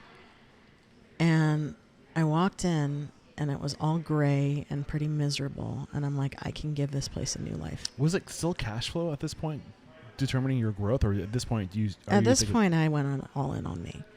You know, because I had various and sundry revenue streams between standardizing the spices and make sure that they sell, doing pop-ups, doing TV appearances, doing retainers with certain companies. You know, I diversified my revenue streams so I could survive. And that was something where you don't have to have one extreme strength. Yeah. If you have a handful of them that you can draw upon, that's way more useful. And I commend you for thinking outside the box. And what you're doing is what I encourage more people who have a passion for food to do, is like, don't just talk yourself out of it a couple times. Honestly, what can go wrong? Talk yourself out of it. Right. Think of the worst case scenario. And if the worst case scenario, like I did when I was looking at this place back when they decided not to renew the lease, if the worst case scenario isn't that bad, then isn't it something that you should give a shot? Yeah. Like, but I think the thing that I really want to commend you on is thinking outside the box and diversifying your business model. Yes. And diversifying your channels of revenue, and not just being in this box of if I'm doing 10%, I'm doing good. You know, like, there's so many other opportunities to generate cash flow and like get out, like your business, and the fact that you're able to go do these events 2 months in. I'm assuming you I don't know like what your tech stack is, or what your systems look like, or if it's we just use a lot of Slack. Okay. We use Slack pretty constantly. For recipe development, for meeting notes, for end of service notes. We actually do lean on a lot of tools from my time in the tech world. But if you're not here, the restaurant still goes on. Correct. Is my point. And I think a lot of restaurant owners don't realize that they are not their business. Correct. Their business is something that they own. It's a machine that you build that generates money for you, so you can diversify your portfolio. Out your projects. Yeah. And how do you get there? Nobody gets into the restaurant industry to make money, do they? I mean, some people can make a lot of money. I think I think there's an adverse and I've evolved a little bit. I feel like there's this idea that if you get the money's bad, the money's evil, and then if you want money, you're just greedy, hungry. But the truth of the matter is, you need money to survive, and you need money to do good things for people. Yeah, you do, and that's the majority. I mean, I don't take a salary, period, yet, because we're not there yet. We're 7 weeks in, but I do make sure that my opening management crew has health insurance. I do make sure that they're paid appropriately. I do make sure that they have job titles that if in the event they want to jump ship from working with me, that they can use that job title to leverage that into security for themselves and their families. You're spinning the flywheel. I have to. You got to get that flywheel spinning. I mean, we had a meeting the other day, and it's funny. It's when you have a good crew, they're very invested in your success. And I have an excellent crew. I have a very excellent crew. I have been so fortunate. We have not had anyone leave since open. Yeah. And I'm still operating with that same That's amazing. crew. Isn't that wild? I mean, I think opening just because a restaurant's not easy. I mean, 2 months, congratulations, you've had zero turn. But during an opening, an opening that was hyped by this, that, and the other, that in a town where this, that, and the other doesn't really matter. And so you've got all of this hype behind you, and then we open the doors and there aren't people trying to break down the doors. Like that's a moment for them, and that's an expectation that you have to manage. So did that happen to you? You opened and was it not busy? It's not as busy as it could be. It's busy enough to pay its bills, which is unheard of in 7 weeks. Unheard of. I am not operating this at a massive loss. So what's the vision? The vision for this space, for the snack shop specifically, is to find good, accessible routes for Sri Lankan flavors while taking care of my crew, while trying to change that aspect of the restaurant industry a little bit. Because in all of the years of doing pop-ups, I can count on one hand the places that have retained staff and that have had staff that are willing to work with them. And how do you plan on getting the Sri Lankan food? How do you plan on spreading that? Do you want to scale this concept? I think so. I think it's scalable. So is that the goal to open multiple The Tuk goal Tuks? is just to get through the end of the year, my friend. Short-term goal. I What about the stick 10-year on goal? the 10-year goal. I think eventually I want to get into actually being out on a farm. I'm trying to get away from everything now. So you want to build a brand and sell it? No. I'm really putting you in the spot answering that right now. No, 2 I don't minutes think I'm going to build the brand and sell it. I might consider franchising. I've built it so it could be franchised if that came to it, but I also built it for efficiency and built it for people like me who are clumsy and who have very difficult time getting around the kitchen if they've injured themselves and ripped their MCL and ACL 2 months before restaurant So opening. ergonomics high on the priority. Ergonomics are huge. What makes it scalable? I think that what makes it scalable beyond the food being good enough to be craveable in other locations is the culture. And for me, I can run this place packed with 5 people. Yeah. With 5 people. And that's a lot for in here to run the kitchen. Typically, we're running with maybe 3 to 4 people. How do you scale that culture? You know, you have to ask them what they want. It's what does it take? When I was hiring my managers, I asked them, what is it going to take to make this your only job? Because you know how many people in restaurants work multiple jobs. Bartenders that work multiple spots. That's common because people are not typically paid well in the restaurant industry. And so I took out a loan. I checked into all the state programs and all that. And when they saw my salaries, they thought I was insane. And they're like, nobody pays this much. And I'm like, this is what it took. I asked what it would take. And they said, this is what they took. And there was some back and forth. There's some pushback. There's, I'm not sitting there writing blank checks because I don't have that kind of money. But when I find the people that I want on my side, that I want on my team, and then I've sussed them out as we're opening a restaurant with people, you learn a lot about people and how they operate. Mm-hmm. You really do.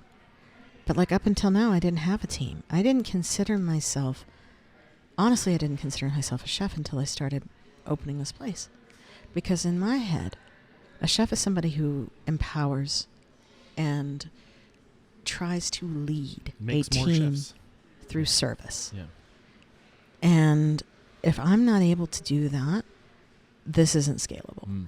If I'm not able to impart my knowledge in a way that they can replicate it, then I'm just going to run myself into the ground. Do you find it weird that you were given a best or finalist for Best Chef Southeast? Was that the? Yeah, I was at Best Chef Southeast. And you didn't even consider yourself a chef? No, I didn't. I didn't nominate myself. There's look. Let's talk about awards culture for a second. Well, let me lead up into this real quick. So, we're at this point right now in the interview where I talk about where are we now? The mission is to inspire, empower, and transform the industry. And I think I want to acknowledge that one of the issues is we need to start taking care of our people. And it sounds like that's one of the things you're doing to transform the industry, and good on you. And if we're going to attract people to this industry, they need to have a sense of security. Yeah. And that needs to come. Salary is a hell of a thing. Right. So I just wanted to acknowledge that before we got off the subject. And on that line, that note of inspire, empower, and transform the industry, what else needs to transform? And I'm setting you up here. Awards culture. Finish that. If you're watching the video of this, you're just seeing me smirking and shaking my head. I'm pretty public about how I feel about this. So go for it. I have never been a person who is enticed by spotlights on me. I'm here to cook. Ultimately, I'm here to cook. I'm here to make your day just a little bit better. In January of this year, I got a nomination for semifinalist for the James Beard Foundation Best Chef Southeast. And I went, huh. And I get it on a level. I do. Because what do you get? I got it because I'm in all these spaces. I'm cooking in New York. I'm cooking in Los Angeles. People are having my food.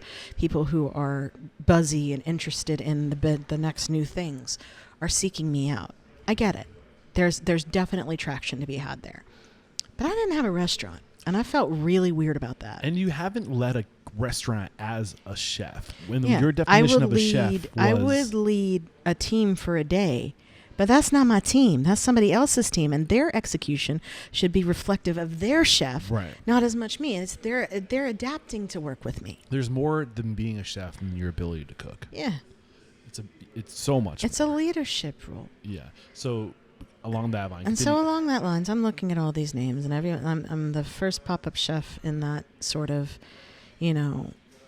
list. And I'm like, okay, I know that they wanted to recognize pop-up chefs and, recognize that we have a place in this industry. I don't think that I should have been the one to carry that. I really don't, because I thrive off of other people's crews. And yes, I have a vision, I have a thing, but I'm not that widely available. I see people in this state. That are busting their asses. And yes, they are white dudes. They are busting their asses. They are doing creative menu development. They have crews that stick with them for years. And they can't get a look, but I do? Is it because I'm shiny and new? Is it? What is it? So my question was, what is this about? Why? I didn't nominate myself. I know that I know some people who did, and they're like, well, we love your food, we love your vision, we love that you do stuff with refugees, we love it. I'm like, that's all well and good, but couldn't you have asked me first? Couldn't you have asked me first? Because that's not something, I had to hire PR because I didn't know what the hell to do. Did you catch heat? Yeah. What kind of heat? Plenty of heat. Jealousy. She's only there because she's this, that, or the other. And it's like, and then it became, I'm not here because I'm a good cook. I'm here because it's a good look. And that's what it felt like. What look do you think they're going for? Oh, diversity is a hell of a drug. Yeah, it is. We have a brown woman cooking Southern food in Kentucky. Look at what we have. I'm so happy that you're willing to say this publicly and say. Look, what the James Beard Foundation put me through with their bullshit ethics investigation is not something that I'm forgiving easily. I will be very firm about that. What do you mean, ethics investigation? In March, when we got the finalist notification, I did not expect to be a finalist. I'm like, okay, cool. We'll be a semi-finalist. Everyone will forget about it. These guys with restaurants will get it, and it'll be fine. And then I was on a plane because I was so convinced that everyone was going to be like, I'm so sorry that you didn't get it. That I just didn't want to be around it because it's not something that I wanted. Yeah. I never sat out. I never sat out in this industry to say, I want this accolade. Fuck that. That doesn't, accolades don't pay my bills. Accolades don't keep my staff paid. There is some truth that they do pay the bills for some people. They couldn't then because I didn't have a damn restaurant. I don't want to make this all about a race thing, know, because I think there's more than just It is more than a race thing, and I understand that I'm a good cook and all of this stuff. But last year was not the time. Right. If I honestly wish that I had called somebody and said, look, can you just take me out of it, please? Yeah. Part of me is like, I think what ends up happening with this, and I see that James Beard's pivoting, and I wonder why.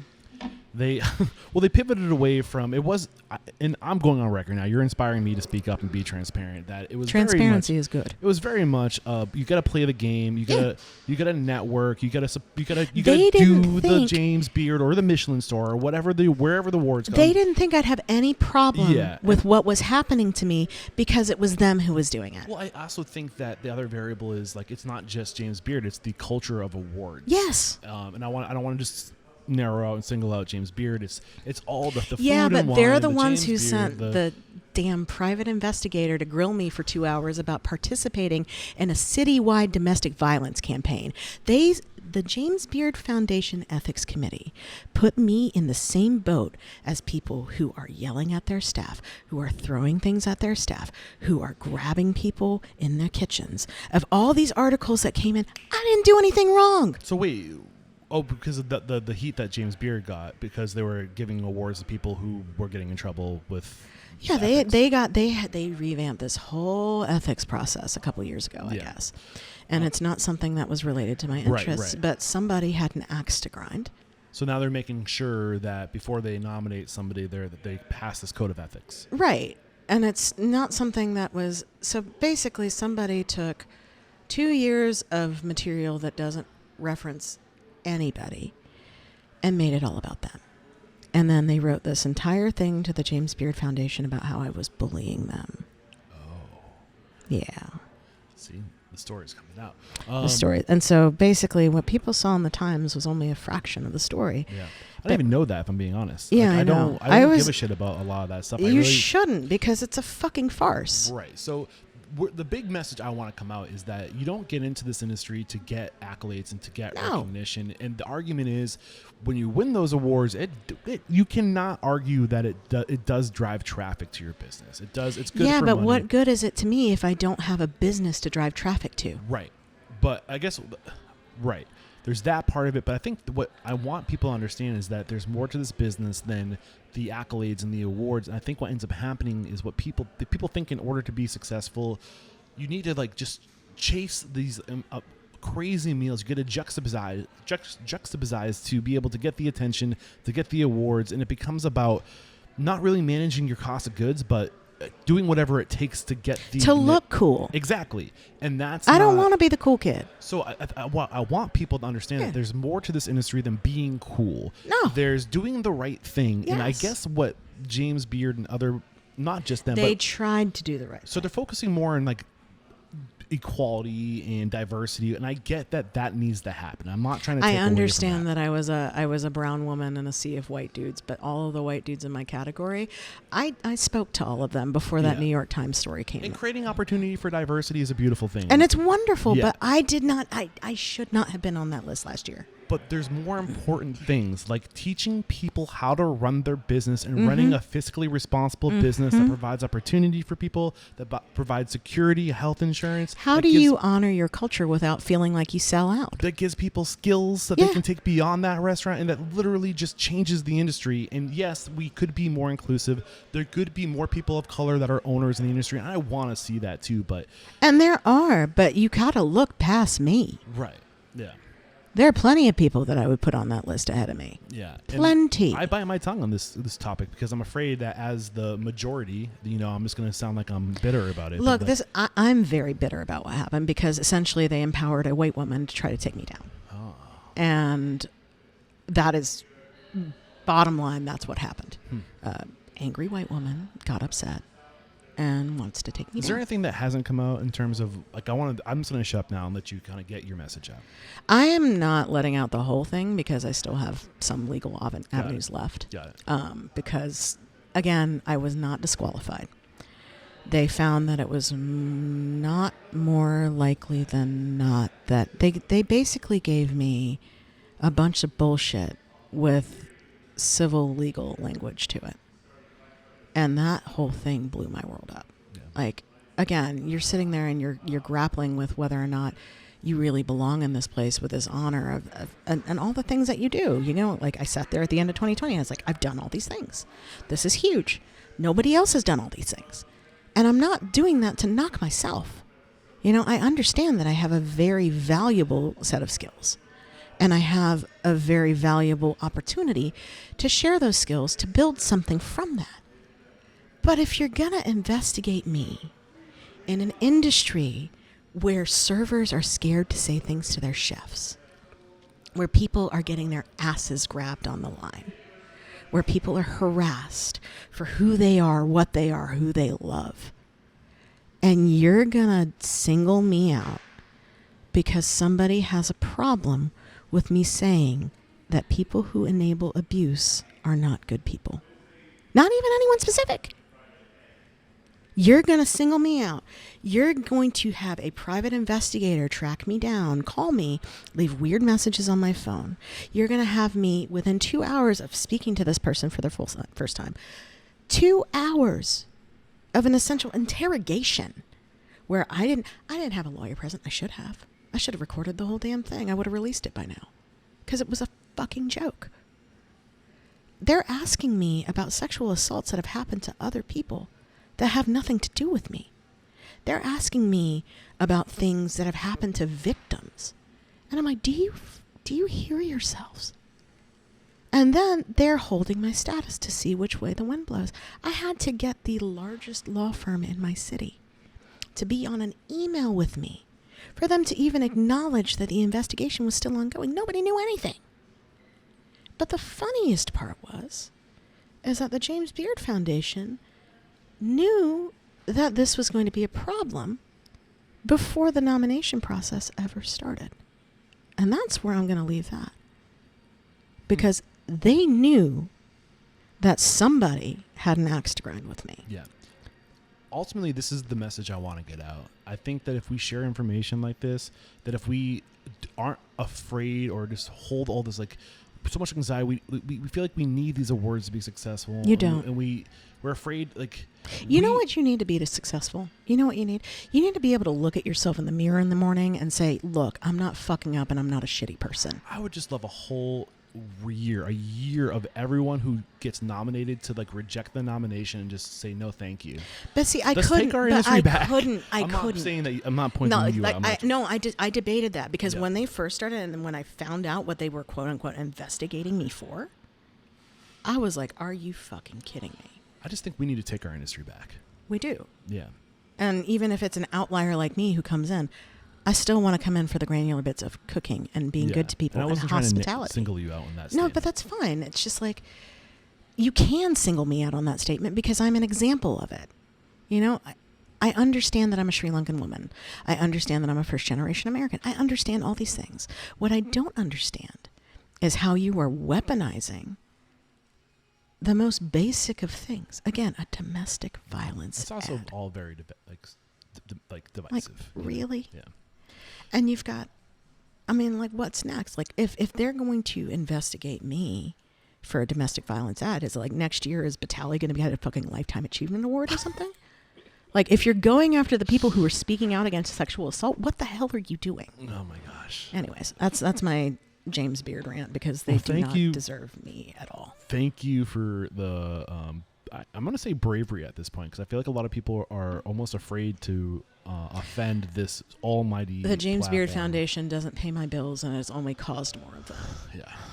Well, thank you for your willingness to go on record and to share your perspective and your story. And I'm sure that there will be blowback, and I'm sure that my PR is probably going to And I hope it out. blows up because it will be selfishly great for me. No, everybody knows how I feel. You know, I did not mince words. I was like, dude, if you love me, if you love my food, never put me in this discussion again. I might just clip that whole segment and publish that separately. Never put me in this discussion because the only awards that matter to me are going to be the ones that have to do with retention, that have to do with people actually getting their love for the kitchen back. You know how many people are burned out on being in fine dining kitchens? Do you know how many of them I swiped? Mm-hmm. A lot. Because ultimately it's about not sustainable. It's about creating food. Yeah. And it's about having enough money to live. And it's about not living just to work. Mm-hmm. And there's a balance. I'll say that fine dining does like to focus on sustainable efforts and sourcing from farms. And I think that we can use a lot of inspiration from that world of fine dining and slow food. But how do we find a middle ground of doing the right thing sustainably in respect of food, but also sustainably in respect to, can we scale and monetize this and create security? Should we scale and monetize this? Right. You know, maybe the, super hyper fancy thing that you want to do is a great idea, but should you scale it? Maybe not. Maybe that doesn't need 300 Not everything seats. needs to be scaled. Maybe it doesn't need 300 seats. Maybe it needs 10. There's different business models. Yeah. There's things in that. You have to embrace that. That's the thing, is like, in this industry, it's not a one-size-fits-all approach. It's about doing it and figuring out what works for you and what makes it feel right. Yes. The award culture doesn't feel right to me because I think it misses a lot of the big things in this industry that people have been doing. And it eliminates them for some reason or another. Who knows? But oftentimes it's not based on skill. I don't want to be here because I'm a champion for diversity. I want to be here because I'm effective and I'm running a business well that doesn't have people who hate their lives. Yeah. I think we've made our point. Yeah. I think I might have scared him a little bit. No, I'm not scared. I just, I want to respect your time. We're 30 minutes over. Oh shit! Yeah, we gotta go. And I just want to say thank you so much. We do got to wrap up with a few more questions that I ask all my guests. All right, let's go. What is one thing about your business, a value, a process, a system that's uncommon that makes you unstoppable? What's uncommon? Pole sambal makes me unstoppable. I have the best coconut condiment ever. And that's the big arsenal of Sri Lankan cuisine. But I also have like a sustainable employment plan where we kick 10% of our, we know that people have tip fatigue and that they feel weird tipping about it, but we do delineate 10% of our checks specifically for benefits. I love that. And if that ever gets to the point that it pays for more than benefits, it's going to pay for more than benefits. That's not going into my pocket. That's not something that I want to do. I love that. The mission statement, again, is to change the world by inspiring, empowering, and transforming the industry. How have you personally transformed since 2016? Like, how has this industry galvanized you and made you stronger? I mean, that's been put through your meat grinder, you know? You have to learn everything. You have to learn everything in a pop-up world is a disaster. Everything. My eyebrows are on fire. My sous chef can't show up. My oil is weird. My ingredient didn't show up. I have to figure, I had one thing where my ingredients for my dinner that I ordered 6 weeks before didn't show up until the day after the dinner, but people are still expecting dinner. You know, it's, how do you problem solve in a way that's sustainable? What's changed is that I am so much more easygoing than I used to be about this stuff. I know that at the end of the day, if I've got a good product and I have a good crew, everything's going to be fine. And I have enough faith in that to leave my restaurant 6 weeks in. I love that.